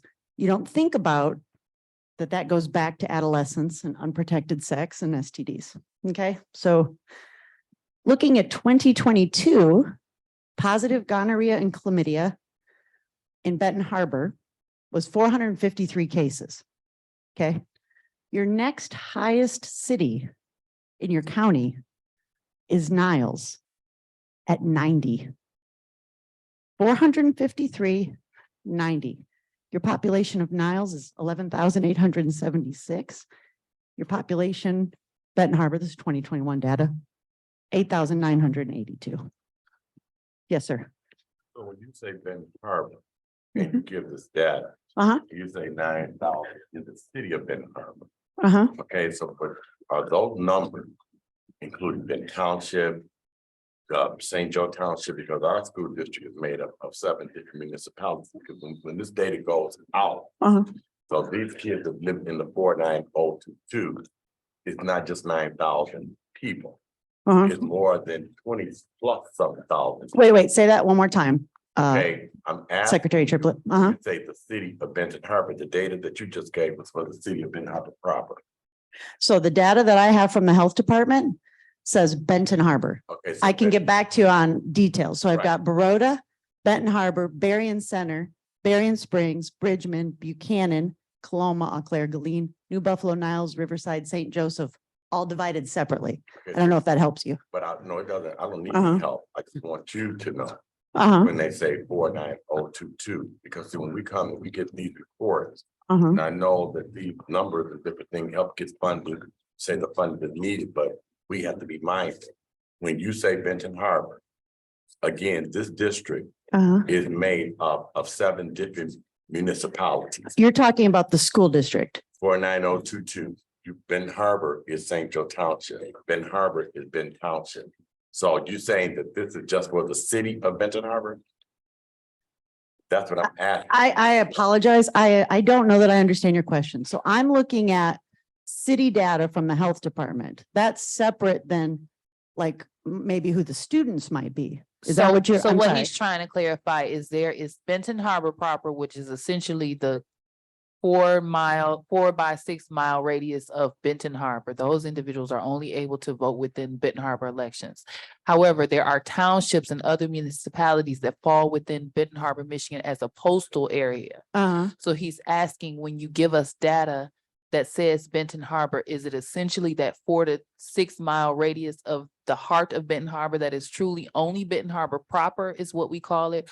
Or is it the Benton Harbor postal code area, which includes Benton Township and other areas St. that Joe fall Township. within it? That's what I'm saying. What else falls in St. Joe Township as far as cities? Do you understand what I'm saying? Like, help me out here, It's- understand this. So, I'm sorry, Madam President. We can get a follow-up on that question. Yeah, I- but it's- this is one thing, the reason I raised this question, Mhm. because it gets out into this community. Because the community uses this facility as well. Am I not correct? These numbers aren't from my facility. Okay, this just across, so yeah, so. This is the reporting of, so I'm assuming it is where these numbers come from is based on if you have a positive STD, that gets called in to the health department based on your address only. That's what that's based on. So I named all your cities, right? So those are all those individual cities would be how that's reported is through, I'm assuming, yeah, those postal codes. When you get my address and they Uh-huh. call in, if my address will say Benton Harbor, Uh-huh. I do not live in Benton Harbor proper. I live in Benton Townships, which has about 15. Right, then you would be included in these numbers. That's Okay. right. So with As that long, these nine- are Benton Harbor addresses. Yeah, so Uh-huh. that's right here. That's what I'm saying, because when this goes out. People and may it think says it's just that 4 to 6 9,000 mile people, radius. It's the same people in Benton Harbor. So when you say, well, now have only 90, but they have 11,000 people. Well, when you do Benton Harbor, Mhm. and being clear on that, those numbers need to be included as well. So I pulled up the population of Benton Harbor.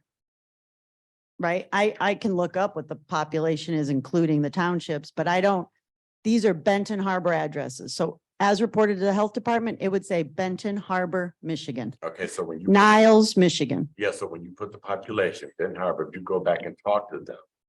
And it says Benton Harbor, Michigan. My address says Benton Harbor, Michigan, but I live in Benton Township, so we cannot include. That population as well, if it is a Benton Harbor mailing address. What I'm saying is this. When we go to these health departments and we give these reports and these reports get out. And it always looked like people don't really have the understand.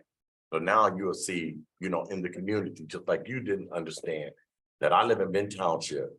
My address says Benton Harbor. If I call the clinic, it's gonna say Benton Harbor. No, I understand that. I didn't understand exactly what you were trying to get at, right? So I understand that, but it's Benton Harbor, Michigan, and that's the information I'm giving you is Yeah. based on Benton Harbor, Michigan. It doesn't change the fact that, does that change the numbers, Mhm. Secretary No, no, Triplett? no. Listen to what I'm Uh-huh. saying to you. Uh-huh. Is I live here, Mhm. okay? These numbers come, we get these reports from Barrington, we get these reports, and when it goes out in the community, just like our kids or our youth and our teenagers, so many of our youth, but what made me bring that up, because you said Niles has only 9 with 11. Your next highest, no, I didn't Yeah, say, well, your next. your next highest, not only, your next highest number was that amount. I'm trying to give what I'm trying to do is I'm trying to give an idea of the importance of sex education. So whether it's the township or the city, with all due respect, it's still Benton Harbor, Michigan, which I care very much about these students. That's why I'm giving you this information. I'm not taking it out on the street talking about the students of Benton Harbor. I'm talking to the Benton Harbor Area School Board about how important sex ed is going to be using data that, whether it's township or city, the numbers speak to the importance of sex education. Okay. Just to give a little, the average age of this data was 23 years old, right? So that's the ages that we can affect with sex education. Okay. Females greater than males by more than double. That's just something to kind of think about, right? I personally think about sex education and the design of respect and consent and how we treat a partner being a very important part of sex education. And I think that data right there tells us how necessary that is. Okay. All right. And then I had a little bit of research. I follow some adolescent health organizations, tons of data on sex ed. Of course, it's all saying we need sex ed. One of the things that was really interesting though is, does adolescent sexual and reproductive attitudes and knowledge predict men and women's adult sexual partnerships, right? So basically what this told us was that early education and more knowledge affects our relationships later in life, right? So how important is that with adult relationships and having a society that does really well because we know how to treat each other? And a lot of that can come from proper sex education at early ages. Okay.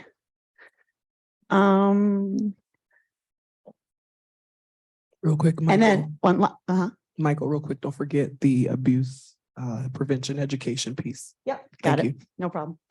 The last part before that is we also have our own data at the school-based health center. So the first part of 2022, 2023, we have a weird fiscal year because we're funded through the state. The first part of that, we basically do a risk assessment. We assess students for whatever the risk might be. Out of 95 of the risk assessments that we gave and came back as a risk, 44 of them had sex as one of their risk factors. So again, I'm only giving you this information because those are kids that we're seeing at our clinic. We see all kids in the area. So that's definitely going to be, we'll see kids from, we don't even anywhere, right? If you're walking by or flying by, you want to drop in, we'll see you. It is predominantly our students here, right? Because our priority is to be ready to care for those students at all times. But out of 95 that had a high risk factor, 44 were positive with sex as a risk factor. Okay. Since we gave you your information, there was also, we have a one-page sheet here, front and back, related to prevention education training for adults. So we have Allie Kibler Campbell here. She's from the Child Advocacy Center and Prevention Education Training for Adults and Children. Aaron's Law states that K through 12 public schools should provide sex abuse ed to their students. Okay. Because there was some concern that this maybe falls in a little bit of a sex education realm, we had this approved by the Sex Ed Advisory Board. Whether or not we had to, we're not sure. We went ahead and had that done. Allie is here to answer any questions about that and to give you a brief presentation on that. I do want to say that Amy Gable, since we started all of this, has become your proper title. Sex education supervisor. Thank you. You're welcome. I just didn't want to say the wrong thing. Sex education supervisor. So that goes along with the advisory board. Okay, so I will let Allie take it if there's any other questions, or if there's any questions for me, I'm happy to answer any of that. Treasurer Creighton. Thank you. Thank you so much for the information. I'm really glad to know that you guys are working to get a good handle on this and to help our children. I just wonder, what are some things from a board perspective that we can do to better support these initiatives? I think, I don't know, Chief Waddell, are you going to call, I mean, basically approving getting this curriculum in the schools, you know, is and any time that we find that something's not working or that there's change needed, of course, that again, per Michigan, would go before that Sex Ed Advisory Board. And then we would always come and present to you on any of those requests. And so I guess specifically, I'm asking, so like, once we approve the curriculum, you know, will there be a class? Will this just be Yes. like, what would that look like? I can speak to Okay. how we'll schedule it and master schedule. So our intent is 4th through 12th grade. Our 4th, 5th graders will have health education embedded within their physical education course, 2nd and 4th quarter. 6th, 7th, and 8th grade, it's really the same 4th through 12th. Okay. Year long, at least 2nd and 4th quarter, we're going to build the curriculum where we'll implement MMH and the health department, making proud choices will all be implemented 2nd and 4th quarter for 4th through 12th grade. So it'll be PE, 1st quarter, 2nd quarter health focus, 3rd quarter PE, 4th quarter health focus. That's the plan. That's the preliminary plan right now. So, Yes. Madam President, are we able to call for the staff report or? Okay. Okay, I'll go ahead and read the staff report. And Thank you you so actually much. don't have to read all Oh. of the facts and analysis, because I think she's given us quite a bit of Okay. facts. So you can just do the board consideration, strategic plan, academics, and recommended action. Okay, submitting for board consideration. The Board of Education shall approve all curriculum and materials used as part of the educational program of this district. Policy reference 2210, curriculum development, 2510, adoption of textbooks. Strategic plan reference, learning environment. Benton Harbor area schools will develop, maintain, and implement with fidelity MTSS that enhances culture and learning environment, and in addition, academics, where we will increase student achievement as measured on local, state, and national assessments. And it is recommended that the Benton Harbor Area School Board of Education votes to adopt the MMH and Making Proud Choices curriculum. Is there a motion to approve staff report T5? So Support. Second. The motion has been made by Secretary Triplett and supported by Treasurer Creighton. Any additional questions, comments, or concerns?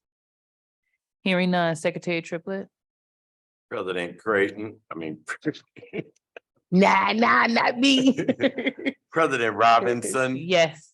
Vice President Bowens, Secretary Triplett, yes.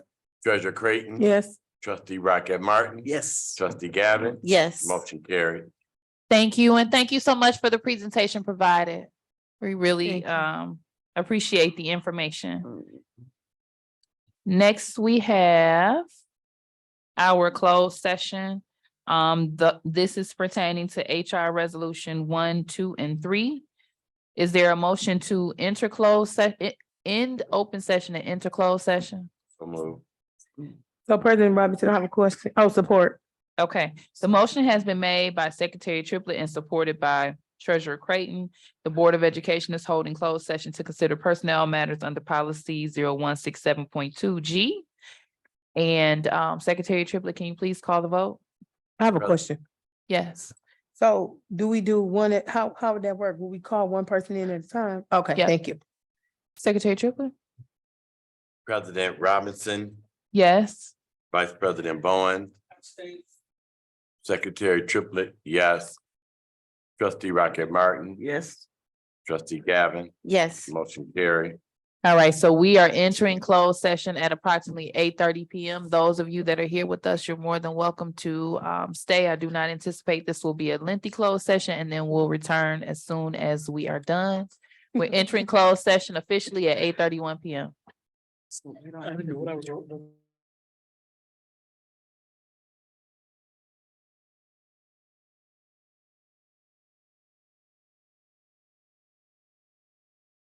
Closed session and return to open session. Any questions, comments, or concerns? Hearing none, Secretary Triplett. President Robinson, Yes. Vice President Bowen, Yes. Secretary Triplett, yes. Treasurer Creighton. Yes. Trustee Rocket Martin. Yes. Trustee Gavin. Yes. Motion carried. All right, so next on the agenda. We're returning to open session officially at 8:43 PM. Next on the agenda is the actual votes for HR Resolutions 1, 2, and 3. And those are gonna be presented, I'm assuming, by Marvin. Or I can do it to keep it moving. I only see two on this thing. Okay, so there's 3, Madam President, point of order. yes. Do we, when I make the motion, we didn't move up. Oh, those are the resolutions. Yes, So those to are the be- resolutions that go with that particular Gotcha. closed session. Okay. Okay, Board Resolution 1, background check, Benton Harbor Area Schools, Berrien County, Michigan. Whereas Mr. Eddie Kirby is interested in being considered for employment as custodian through EduStaff. Pursuant to revised school code sections 1230-9, 1230-10, and after careful review, Superintendent Dr. Buss is recommending continuation of employment application process for Eddie Kirby through EduStaff. Now therefore be it resolved pursuant to revised school code sections 1239, 1230-10, and 1230G, and after careful review, the board does approve Eddie Kirby to proceed with the employment application process through EduStaff. Is there a motion to approve Board Resolution 1? So move, support. The motion has been made by Secretary Triplett and supported by Treasurer Creighton. Any questions, comments, or concerns? Now, which one is this? SS1? Board Resolution 1 is Okay, down. one. Yep, it's gonna be far to your right. Yeah. Okay, Secretary Triplett, please call the vote. President Robinson. Yes. Vice President Bowen, Yes. Secretary Triplett, yes. Treasurer Creighton. Yes. Trustee Rocket Martin. Yes. Trustee Gavin. Yes. Motion carried. All right, Board Resolution 2 It's pertaining to Willie Burton. And it's the same language. Now therefore be it resolved pursuant to revised school code sections 1239, 123010, and 1230G. And after careful review, the board does approve Willie Burton to proceed with the employment application process through EDGE staff. Is there a motion to approve? So move. The motion has been made by Treasurer Creighton. Is there a support? Support. The motion has been made by Treasurer Creighton and supported by Secretary Triplett. Any questions, comments, concerns? I'm looking at this sheet that I have. I don't see any board resolution. I don't know where these. things- Very last page. It's gonna be all the way to your right. I went all the way to the right. So are these the HR resolutions, 1, I would, 2, Yeah. and 3? yep, that's how she Okay, has thank them you. on the agenda, but they're worded a little bit Four. different. Yeah. Okay. All right, Secretary Triplett, can you please call the vote? President Robinson, Yes. Vice President Bowens, Yes. Secretary Triplett, yes. Treasurer Creighton. Yes. Trustee Rocket Martin, Yes. Trustee Gavin. Yes. Motion carried. All right, the next HR resolution that we have is pertaining to Reeves Buchanan. Be it resolved pursuant to revised school code sections 1239, 123810, and 1230G. And after careful review, the board does approve Reeves Buchanan to proceed with the employment application process through EDGE staff. Is there a motion to approve? So move. The motion has been made by Treasurer Creighton. Is there a second or support? Support. The motion has been made by Treasurer Creighton and supported by Secretary Triplett. Any questions, comments, or concerns? Hearing none. Secretary Triplett? President Robinson. Yes. Vice President Bowen, Yes. Secretary Triplett, yes. Treasurer Creighton. Yes.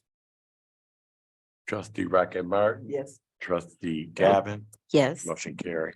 All right, next we are, so congratulations to those individuals with moving forward with your EDGE staff employment with Benton Harbor Area Schools. Next, we have Chief Corson providing the student support services update. And I have explained to you all that I am very tired. So if I stumble and fumble, please don't laugh at me. Just pray for me. Chief Corson, you have the floor. Good evening, everyone. SS1, Michigan High School Athletic Association Resolution.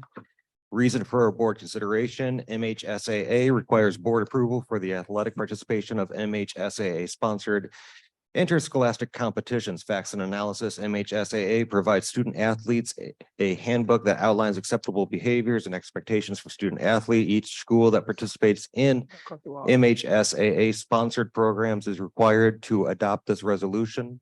The resolution states that Benton Harbor area schools will abide by all rules, regulations, and guidelines outlined in the handbook for the 23-24 school year.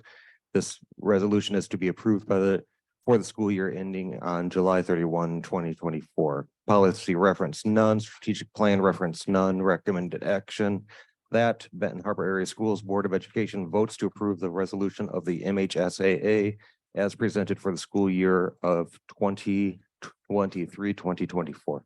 So moved. Okay, I thought we were doing all of these as consent. Yeah. Oh, Okay, so you can continue to proceed with Sorry. the others. Staff report SS4, purchase of athletic facilities, utility cart.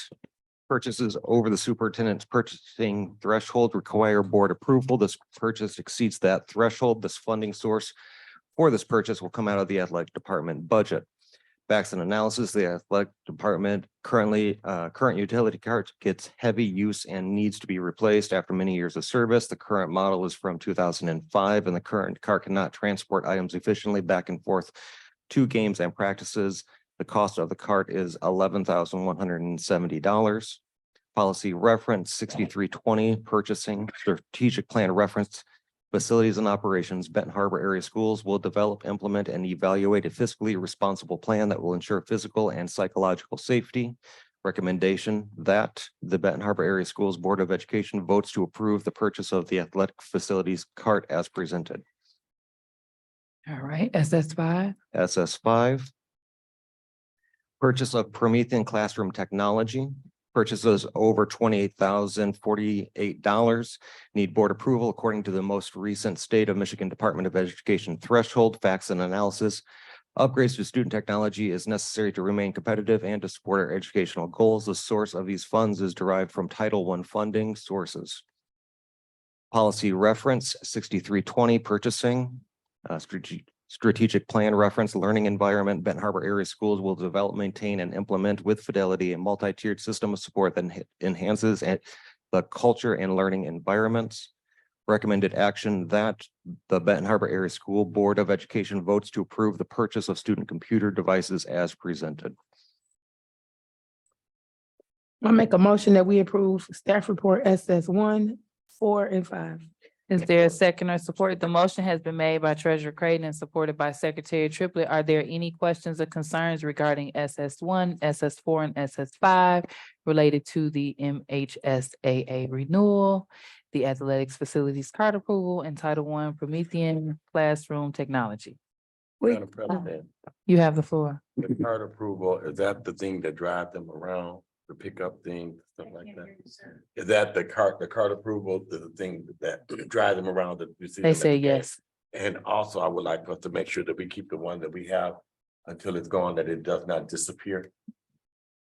And that Any- it is visible. Thank Any other questions? Just a question slash comment. I know at the end you said computer, but you really meant Promethean technology, right? Yeah, the Promethean boards are hard to classify. They Okay. call them whiteboards, but they are an integration of a whiteboard technology, a Computer. screen, a computer, all encapsulated into one. Perfect. I just want to make sure we were approving the right thing, so there's no hiccups. Okay. Thank you. I do have a comment. Okay, Trustee Gab. It may be off, I don't know. I don't know what the use is of a cart. I've never had to use one. But I'm just thinking like, I would love to see some things like fixing the track come across our board and the things that the athletes need on a regular basis. Food. $11,000 cart. I'm not against it. I'm not against you getting what you need, but I also would like to see some of these things like the track being fixed and the tents that the kids need when they're out there. So would love to, in the future, kind of get an update on what's going on with that. Facilities on it. All right, any other questions or comments? Hearing none, Secretary Triplett, can you please call the vote? President Robinson. Yes. Vice President Bowen. Yes. Secretary Triplett, yes. Treasurer Creighton. Yes. Trustee Rocket Martin. Yes. Trustee Gavin. Yes. Motion carried. All right, thank you, Chief Corson, for the staff reports presented to us and how swiftly you were able to go through them, as well as all of your efforts that you provide. Next, we have Chief Batiste. I'm sorry, You had another question? President Robinson, I thought we were gonna get an update on the boilers during this. I don't see that on the agenda, but Dr. That's Chief what, Corson, Secretary Triplett, did you say the Corson was gonna give an update on the boilers? I'm not sure if I missed that earlier. I saw or- that on the, somebody said. yeah, on the, Madam President, I could just address the question on the floor. Go ahead, Chief Corson. So we have met, Friday was the most recent meeting that we had in regards to the boilers. We have met with an architect and engineering firm, and we are working on getting a proposal to the board to continue that work. Part of that is to make sure that we have the correct scope and sequence of that work and what is doable through the state and through the approval process. So I need to review that with the facilities committee and with our internal team, but we did have a meeting on Friday. And I am anticipating getting more updates for that proposal this week. Thank you.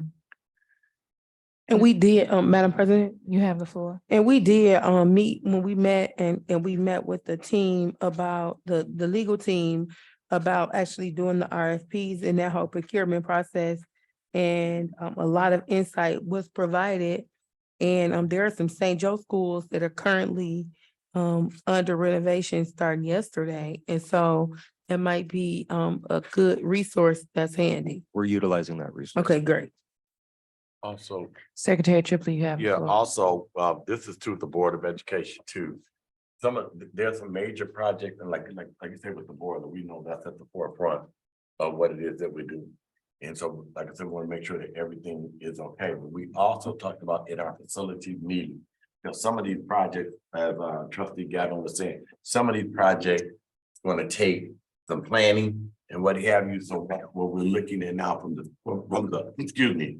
facilities perspective, the facilities committee perspective. If the track is something that we can do right now, they're putting together things that can be done in the summer plan that we'll start to work with all of this stuff, like, you know, that in the time that this stuff can be done, how long it's going to take the material. So we did talk because we're behind the ball. Like, take for instance, we wanted to redo the front of the school.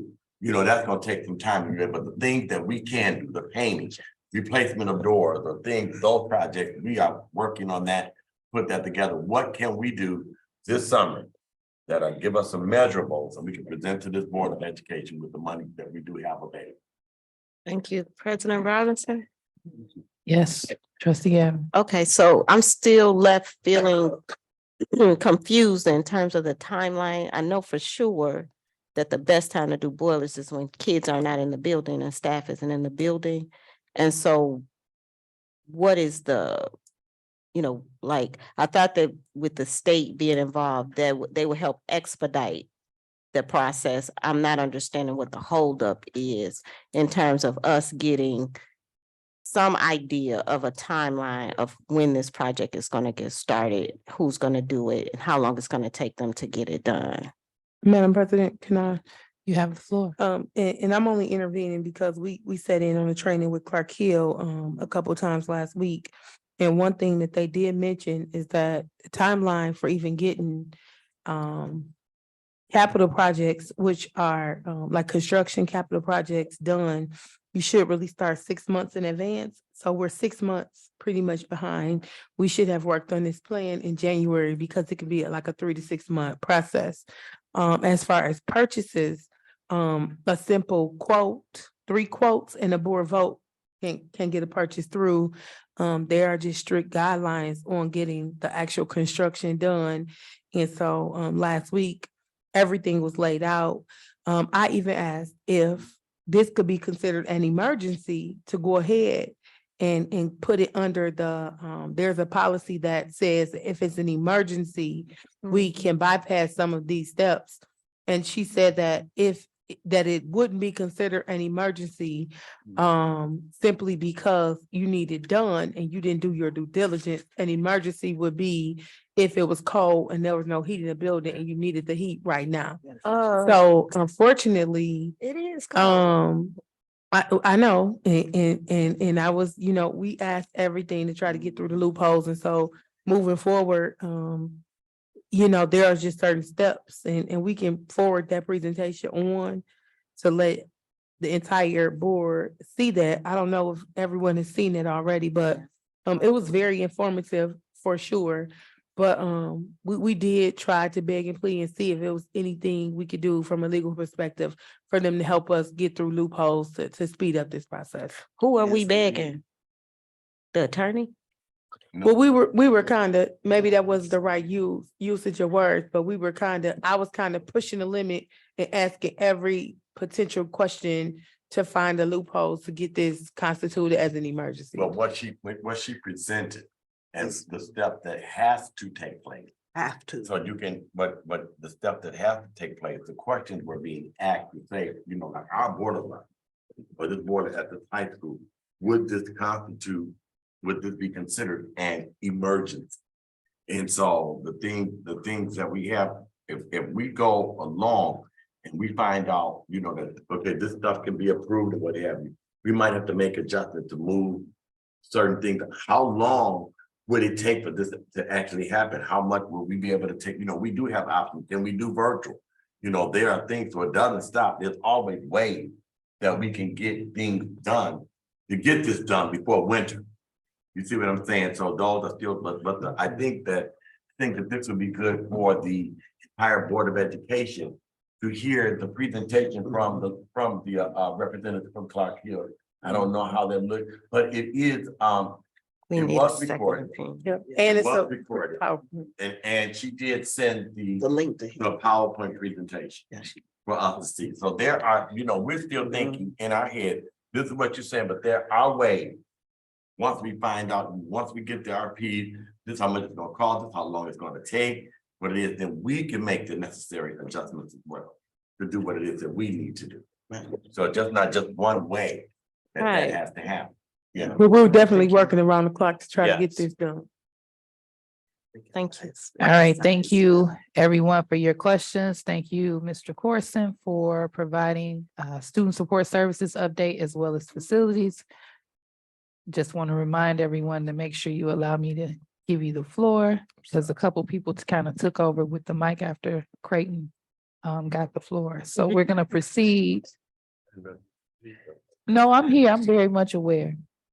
I just let you all go because the conversation was good. We're gonna proceed with Chief Baptiste Waddell with the teaching and learning update. Thank you again. First off is staff report T1. Subject is Stepping Stones contract approval. Today's date is June 13th, 2023.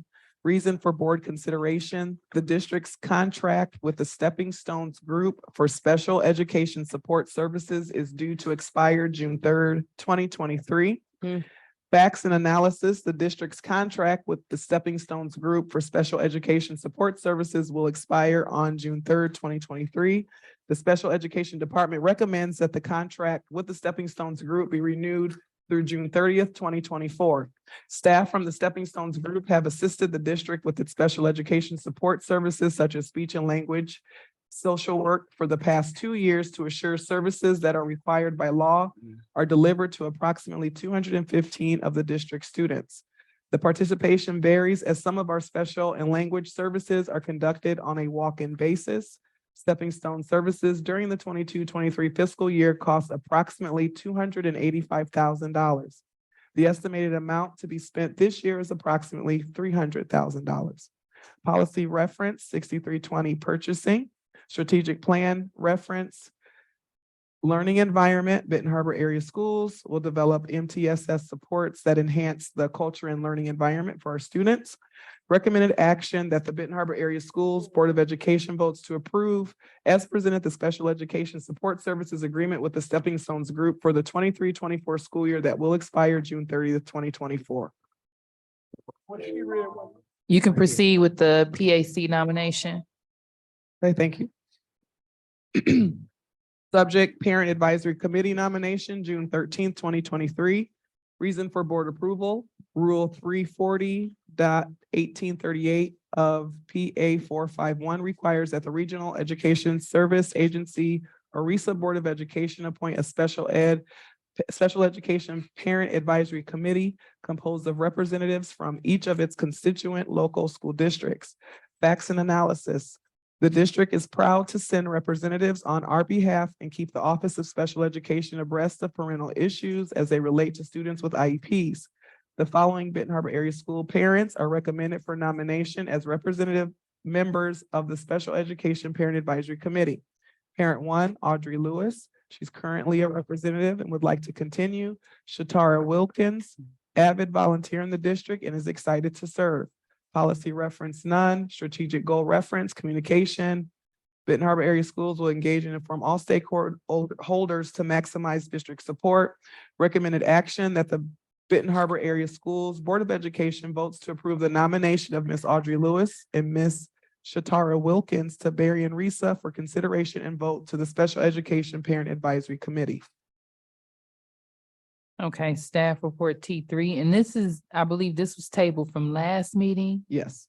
and you didn't have the information regarding that. Do you have the information now, just in case there's questions? Yes. Okay, you can proceed. Okay, thank you. Subject Career and Technical Education Countywide Consortium. Today's date is the 13th of June, 2023. Reason for board consideration, a board resolution is required for participation in a consortium. The local school districts of Berrien County are seeking to extend the area's Career and Tech Education Consortium partnership under Public Act 451, Section 690 of the School Code of 1976. Quote, a group of CTE programs from various local school districts serving students from those districts and supported by an agreed upon operational model approved by the Michigan Department of Education, unquote. A career and tech education millage must be turned down twice to be eligible for a PA 451 consortium. The act also indicates that any school district within the regional within RISA may join. In order to form a legal consortium under this act, the RISA board must first approve the consortium model and then seek approval from the state board. Facts and analysis, Berrien County School Districts have had a continuous agreement since 1993 to collaborate around a county-wide model for programming for CTE. This model has increased the programming opportunities for Berrien County students and developed a county-wide focus on developing career pathways with community partners.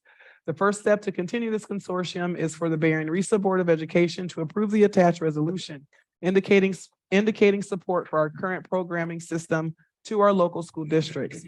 Policy reference none, strategic plan reference academics.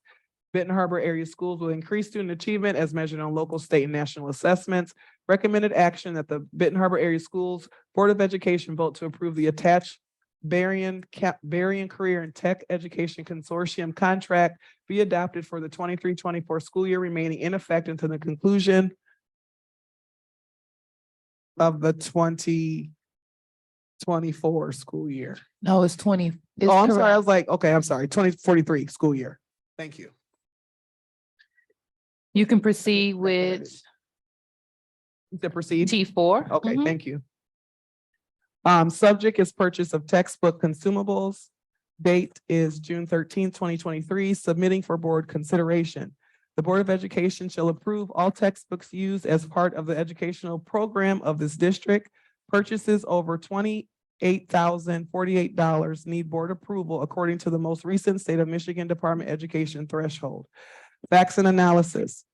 The board recently approved the adoption of the following curriculum. Benton Harbor Area Schools is seeking the approval to purchase the approved textbooks and consumables. The newly adopted textbooks from McGraw-Hill and Savas are on a 6-year cycle with no recurring fees. These vendors are a sole source. A breakdown of the quote requests by building can be found in the attached file, and it's attached to the board docs. So in the table that you see listed are the vendors for our newly adopted textbooks. Again, Savas, Lexia, McGraw-Hill, NALRC Press, St. Martin's Publishing, Purpose Pushers LLC, Timothy D. Jones, and Lexi again, and those have already been approved. The cost for those newly adopted textbooks for K-5, would you like for me? Okay. You can just Thank read you. the total. Thank you so much. Consumables again is listed down low. Again, these are the consumables for our language arts and mathematics classes. And again, you can see the list, the cost there as well. And then on the quote sheet has a breakdown of the funding source for each one of those purchases. Textbook for purposes of this request shall mean the principal source of instructional material for any given course of study in whatever form the material may be presented that is available or distributed to every student enrolled in the course. Policy reference 6320. Purchasing learning environment is the strategic plan reference to enhance multi-tiered systems of support to enhance our culture and learning environment. And recommended action that the Benton Harbor Area Schools Board of Education votes to approve the purchase of the approved textbooks and materials as presented, totaling $768,966.77. All right, and then lastly, you have the summer school field trip staff report T6. Yes, and President Robinson, if I could read T5 again, this is what I was speaking to earlier. Is that okay to do now, or would you like for me to wait? Yeah, go ahead and provide them with that clarification. Okay, I appreciate that. So I had to add that last portion with the abuse prevention education. That was the last presentation that we were going to have, but we did not. But that also needed to be added as a curriculum that we want to implement for our sex education. So if you look at the T5 report, the electronic copy has it added now. It's at the very end of the facts and analysis section, just to give you a brief overview of what it is. And then in the recommended action, if the board could please approve Michigan Model for Health, Making Proud Choices, and Abuse Prevention Education Curriculum. And then I can read the last report. Thank you. So essentially what she's asking that we do is revote on T5 because there was some terminology that was left out of it, and she wants to ensure that the district is able to have all of the curriculum it needs for that program. You can proceed with staff report T6. Okay, thank you. Subject, multi-tiered systems of support field trip to Strikes and Spares Entertainment Center in Mishawaka, Indiana. Today's date is June 13th, 2023. Reason for board approval, the board shall approve field trips and other district-sponsored trips which are planned to keep students out of the district overnight or longer or out of the state. Facts and analysis, the summer school staff would like to celebrate the students that exhibited consistent effort on academic work, attendance, and positive behavior during the summer program by honoring them with a field trip to Strikes and Spares Entertainment Center in Mishawaka, Indiana. Their trip is scheduled for July 28th, 2023. This trip will accommodate an estimated 200 students. It is estimated that there will be 20 chaperones. This field trip will be Title I funded. Policy reference, policy 2340, field and other district-sponsored trips. Strategic plan reference, academics and learning environment. Benton Harbor area schools will increase student achievement as measured on local, state, and national assessments and develop, maintain, implement with fidelity and multi-tier systems of support that enhances the culture and learning environment. Recommended action that the Benton Harbor Area Schools Board of Education vote to approve the MTSS field trip to Strikes and Spares Entertainment Center in Mishawaka, Indiana as presented. All right, thank you. So at this particular time, I'm going to ask if there is a motion to approve the consent agenda, which now includes T1 through T6, being that staff report T5 had the amendment. So move. I second. The motion has been made by Secretary Triplett and supported by Trustee Rocket Martin. Any questions, comments, or concerns? And I know there were multiple staff reports, so if you do have a question, you'll have to defer her to the particular report you have a question about. Madam President. You have the floor. On T1, I'm just curious. Why aren't we partnering with Bering Risa on that? We do partner with Bayer and Risa So also. we're paying for, I'm confused then. Is that a service? So we're paying 285,000. Well, it's gonna exceed 300,000. Yes, that's the approximate for this upcoming school year, correct? So is Bering Risa partaking in any of the cost? No, not at this time for this staff report, no. So essentially for what, this, no. what he's trying to determine is what is the difference between the support that we'll get from this organization and the support provided by Barry. Yeah, sorry, I guess. Yes, and Dr. Butts, and we also have Dr. Burnick here, if the two of them want to respond. Dr. Butts is looking at me. If I may respond, Madam President. You have the floor. The capacity of Bering and Risa is not there to provide the supports that we need. So we have to contract an outside source. So they do provide us with one social worker, but that's the capacity that they have. So for the last few years, we've had to outsource what they could not provide for the district. Thank you. Secretary Triplett. I do. I'm looking at the parent. It's good to see that we're getting books and what have you. I hope that we have. So I'm a social studies teacher. I have enough books for my Which staff report? Is textbook. it staff report T4, textbooks and consumables Yeah, cost sheet? Okay. Textbooks and consumables that that I have. I teach social studies. I have a set for first hour, a set for second hour, a set for third hour, all the way through to everybody, that everybody will be able to have a book. That they need to take that book out, those books are assigned and all those different things, they need to use them. Because it is extremely difficult for, I say, when you just order a set of social studies book and all 6 of the 5 of the classes have to use it, so you can't take them home. So I'm asking, when we approve this, does that mean that everybody, that teacher will have 6 sets of 30 in that class? Yes, if you Okay. take a look at the order sheet, it has the quantity, and yes, we do have 180 to answer Okay. your question, yes. Okay, that's great. Cool. Yes. Number one, also we'll make sure that, because I taught this year with 1 set of books with 6 classes. And it was horrific, for the kids, it was horrific for the parents and everything. Okay, also, with the, I don't know what staff report it was the special education parent Yes. I think that was on the two. board. 2, yes. T2. Yeah, teaching and learning, Latoya Norwood was a parent that just did an absolutely amazing job and was rebuffed for almost every initiative that she tried to pull together.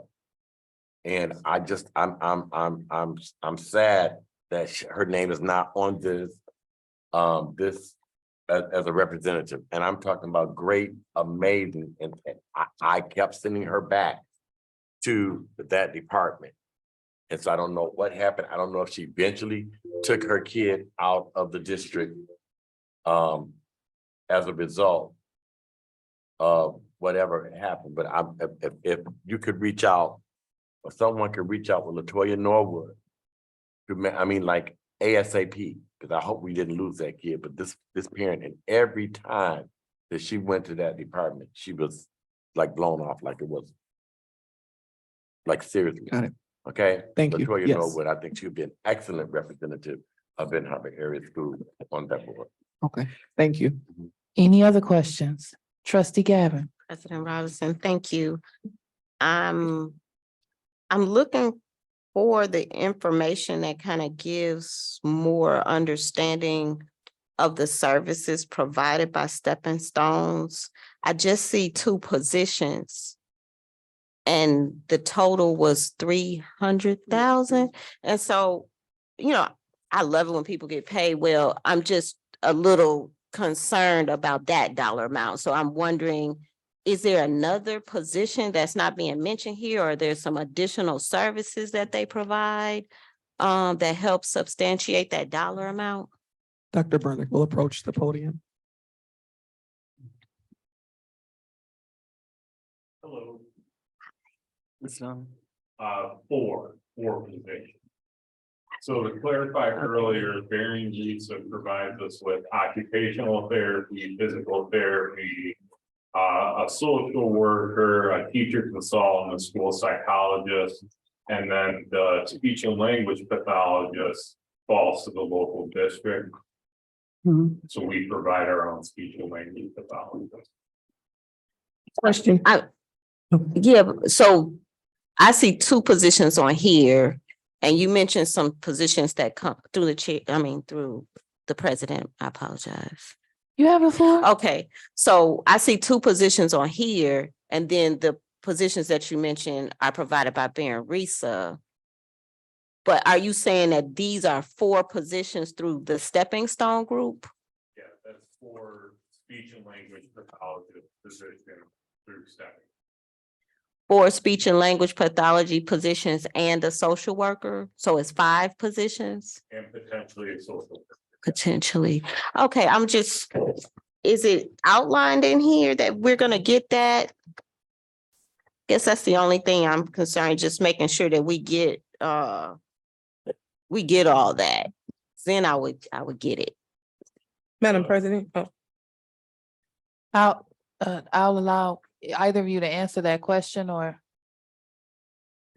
am I able to, anyone who has clarification okay, actually can just, take the just for floor. clarity, these positions, they've been vacant for a while, and we're mandated to provide the services. And so if you look at page 6 in that report, it shows the hourly rate. And so according to the needs and the IEPs of our students, that's the hourly rate, and the projected budgeted amount according to our caseload is that 300,000. And so that's kind of the breakdown. So this is the hourly rate. And obviously they're not getting that. This is like a staffing agency for those services, kind of like EduStaff, right? Right. And so the hourly rate includes their benefit, their hourly salary, fringe benefits, vacation, all of that. So this is the billable hourly rate that we're being billed. And with our current projected enrollment for this department, it could end up being like about 300,000. So, and if I may piggyback on that, for what we have from our caseload, that's the cap amount that we have allocated for that, the 300,000. Spend all that. Doesn't mean, that does not necessarily mean we will spend 300,000, but from what our caseload is and what we have at present, that, and if they got all of their hours, those people were here every day, those students were here every day, they got all of their hours, it would total up to 300,000. If those students are not present and they are not working on that, the cost may fall below that. I'm still left wondering, are we talking about 2 positions, or are we talking about 5? Because if we're talking about 5 positions, that's not in here. It's not positions, it's by hourly services that are needed. Okay. So 5 people could do it, or 4 people could do it. Mhm. Or it might be 8 people that's only doing it 10 hours, or whatever. Point of order. All right, So I think, Ms. Gavin, your concern is the amount that you see reflected. That's the maximum that we would potentially be paying, but they're only going to pay what is billed. So whether it's 2 people, 3 people, 4 people at $70 or $72 an hour, they're only gonna pay them for the actual services that they provide. okey dokey. Okay. Can I ask a question? Is in. I have the floor. Go ahead, I'm sorry. You have, so you can go ahead with your question. Just remember who your chair is. It's not the person at the podium. Go ahead, you have the floor. Are any of these funds supplemented by the state? I don't know. Not that I. Yeah, it's title funding, so state funding. Okay. Yes. May I ask one last question, President Robinson? Sure. Okay, so my only other concern is that a lot of times, and I don't know, this may not be the case anymore, I might be living in the past. But a lot of times those special education classes are needing like a lot of resources. If we allocate this 300,000 to this organization, do we still have funds to make sure that the special education teachers have all of the resources that they need in the room? That's, Yes, we do. And Dr. Burnick and I have been working very closely on what professional training and learning and support looks like for the upcoming school year and his new leadership role as the director. But yes, there are training opportunities. He is already planning to hold monthly training opportunities, resources, and working with the special ed teachers more closely so that we can identify what's needed, what can we, provide more supports to. But yes, we are moving forward. We will be providing that support. okay, thank you. Thank you very Yes, much. they're very excited to have him as the leader. Secretary Triplett. Well, I guess my question to the special education teachers, have anything they need. Do we have special education teachers? Yes. My question. Yes. Like certified special education teachers. Right, that certified part, half split. So some are growing our own teachers, growing into the master's special education, obtaining their masters in special ed. So there's a big chunk that are growing our own, but then we do have teachers that are certified staff as well. Okay, I'm just saying that's the goal right there. Yes. We're talking about people and that's a whole another conversation for curriculum. But do we have special education teachers? And I have all the confidence in the world for your ability in that special education department, your depth of knowledge. I've seen you do some amazing things. And so I'm just saying, like you said, are we gonna have the teachers, they're gonna support the teachers? My thing is gonna be from curriculum chair position. Do we have the special education teacher? Because special education, a district cannot afford to pay for everything that special education, the special education department would need. We couldn't do it. Nowhere in the nation. However, whenever we get an opportunity to provide what it is that we can provide. And one thing that I think is most important is that we fight hard with the number of special education students that we have in our district. We must have certified special education teachers in those positions. But thank you. Madam President, can we call for the vote? Yes. All right, Secretary, is there a motion? Has the motion's already been made, right? Okay. They've been made Triplett and Rocket Martin. Okay, Secretary Triplett, can you please call the vote for staff report T1 through T6 with the amendment that was made to T5? President Robinson.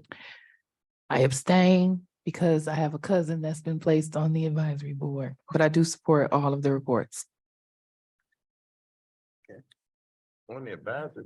On yeah, Audrey Lewis is my cousin in one of the staff reports. So Sam Williams is your cousin today. But it's a consent agenda. Okay. She ain't got no job, she volunteered. Well, I would prefer to abstain Give it the next. because Right. Madam President, can we call for the vote? I've already called for it, but my vote that I've placed has been disregarded as not being accurate. So again, I state I abstain. I know, put my wires and Thank everything, you. man, you got me starting off. Okay, Vice President Bowens, Yes. Secretary Triplett, yes. Treasurer Creighton, Yes. Trustee Rocket Martin. Yes.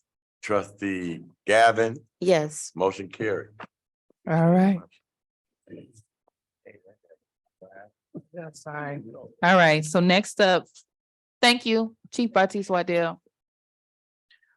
Okay, so next up, we have separation of employment and we have new hires. It would be my recommendation, if there is no disagreement, that we just do H2 first, being that it's new hires, because I know we have some separations.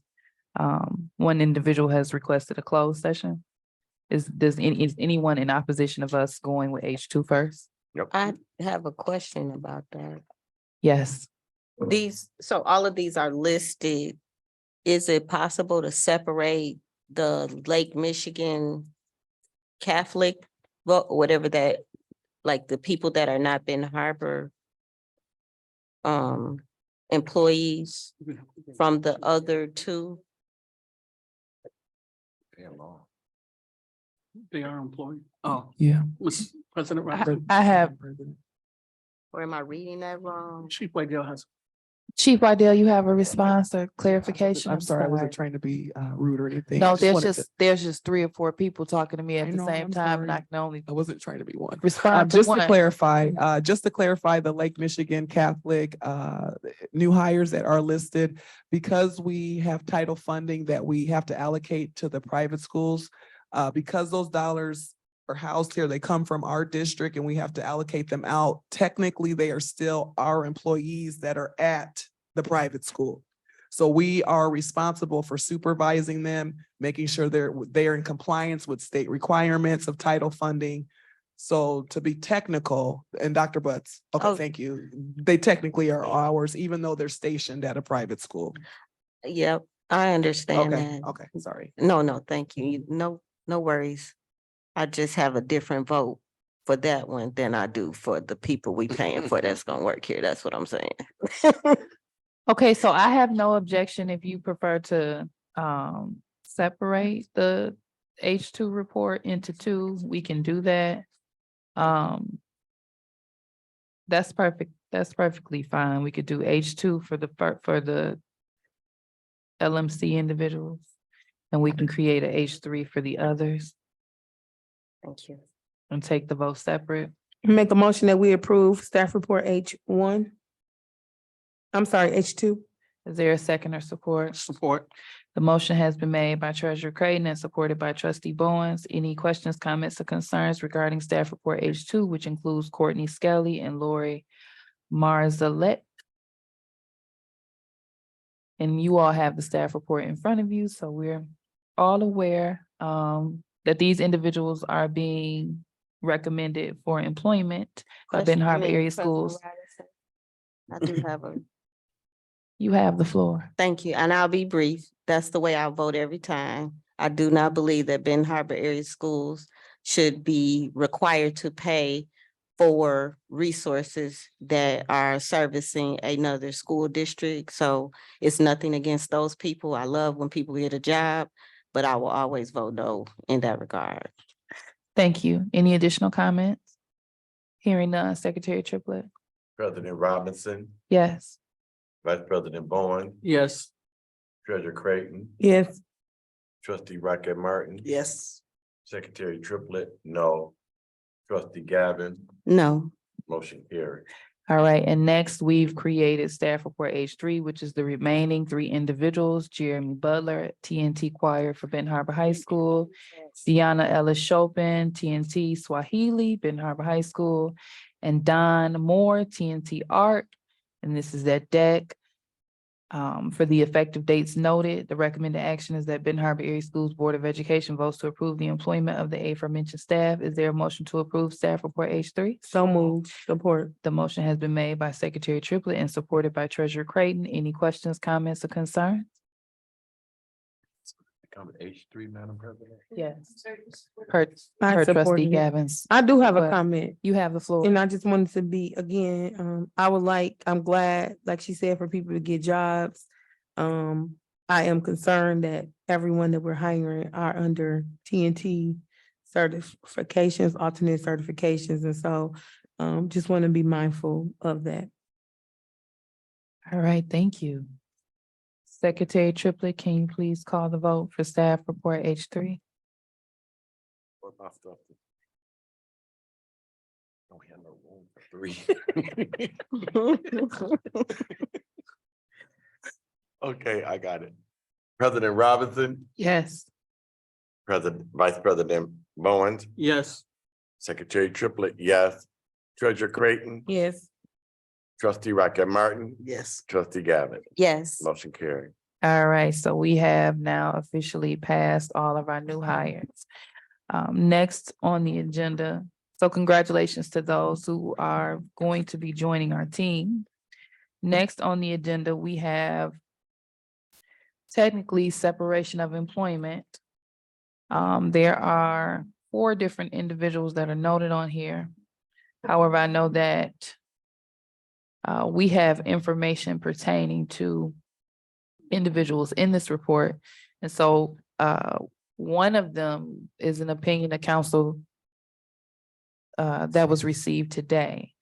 And so this is something that I want to be sure to get to you all. So I want to make sure that you're aware that we have a closed session 0167.2A, which is has been requested by a particular staff. And then we also have 2 opinions of council that was sent over by Gardner today, which would be over 0167.2F. So we have that second half of the closed session pertaining to those. And one of the individuals, as indicated, has requested a closed session in staff report H1. So I'm wondering if we should proceed to our closed session so that we are able to make an informed vote for staff report H1, if that makes sense. I make a Okay. motion that we end open session and go into closed session to discuss staff report H1 for the reasons noted by our esteemed president. Okay, and then while we're in that session, we have 0167.2A, which has been requested by a particular staff member. We also have 0167.2F, which is opinion the council received from Gardner. And I think that it's important that we review both of those prior to coming out and taking the vote on staff report H1. Is there a support to Treasurer Creighton's motion? Support. The motion was made by Treasurer Creighton and supported by Secretary Triplett. Any questions, comments, or concerns? Hearing none, Secretary Triplett. President Robinson, Yes. Vice President Bowens, Yes. Secretary Triplett, yes. Treasurer Creighton, Yes. Trustee Rocket Martin, Yes. Trustee Gavin, Yes. motion carried. All right, so we are ending open session temporarily at officially 9:33 PM, and we shall return.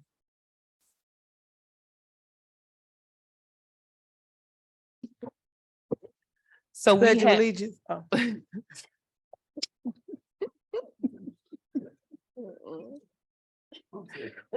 so we have officially ended our closed session. And at 10:41 PM, we have returned to open session. We were only able to get through 2 out of 3 of the items that we needed to. We are at a position where there's still some conversation and information that's needed, as well as a late hour of 10:42 PM and additional items that are on the agenda.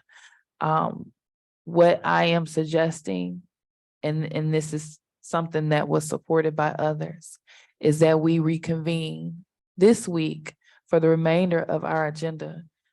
Given the late hour and the depth of what we need to do, and the fact that it does not appear that there is a majority of the board that is certain on its vote on items that are needed for vote. So at this particular time, I do have an option of either recessing, or I can choose to amend the agenda to adjourn, and the items that we have yet to get to, those will be the only items of business on the updated meeting that we have. But I'm really stressing that we need to get Madam it done President. this week. Go ahead. Treasurer Creighton, and then we'll go to Gavin. Well, I was gonna make a motion that we recess, so I don't know if she was trying to make the same motion. What was yours, Gavin? I was not, my concern is this item under old business that hasn't been dealt with for over a month. Can we put that at the top of the agenda next time? It would 'Cause be, we yep, have- it will be on the agenda of the new meeting. Okay. And the only items that will be on the agenda, to my understanding, would be superintendent and the separations of employment. I make a And- motion and that then we recess. The closed session that we have regarding the opinion of council. I make a motion that we recess our June 13th meeting and until our board president can reschedule it, and we will proceed with the agenda as noted. Okay, and just so you guys are clear before you provide the second, I'll read the policy. Bylaw 0165.5 recess. Any meeting of the board may be recessed to another time and place. Any meeting which is recessed for more than 36 hours shall be reconvened only after a notice stating the date, time and place of the recess meeting, as well as the name, address, and telephone number of the district has been posted on the front door of the administrative office building and such other place as the board may determine for at least 18 hours prior to the time the meeting is reconvened. So we're able to recess. However, if it goes past 36, we just have to do another OMA notice for the meeting. So the motion has been made by Treasurer Creighton that we recess. Is there a second or support? The motion has been made by Treasurer Creighton that we recess and supported by Trustee Bowens. As a reminder, there is separation of employment, superintendent under old business, and then another item for closed session 0167.2 F for an opinion of council. Any additional questions, comments? Secretary Triplett, can you call the vote? President Robbins, Yes. Vice President Bowen, Yes. Secretary Triplett, yes. Treasurer Creighton, Yeah. Trustee Rocket Martin, Yes. Trustee Gavin, Yes. motion carried. All right, so our meeting is recessed at 10:45 PM. And the date and time to be determined will be provided to the Board of Education based on your availability, as well as provided to the public. And we will extend the notice. We will make effort to extend the notice. Thank you all.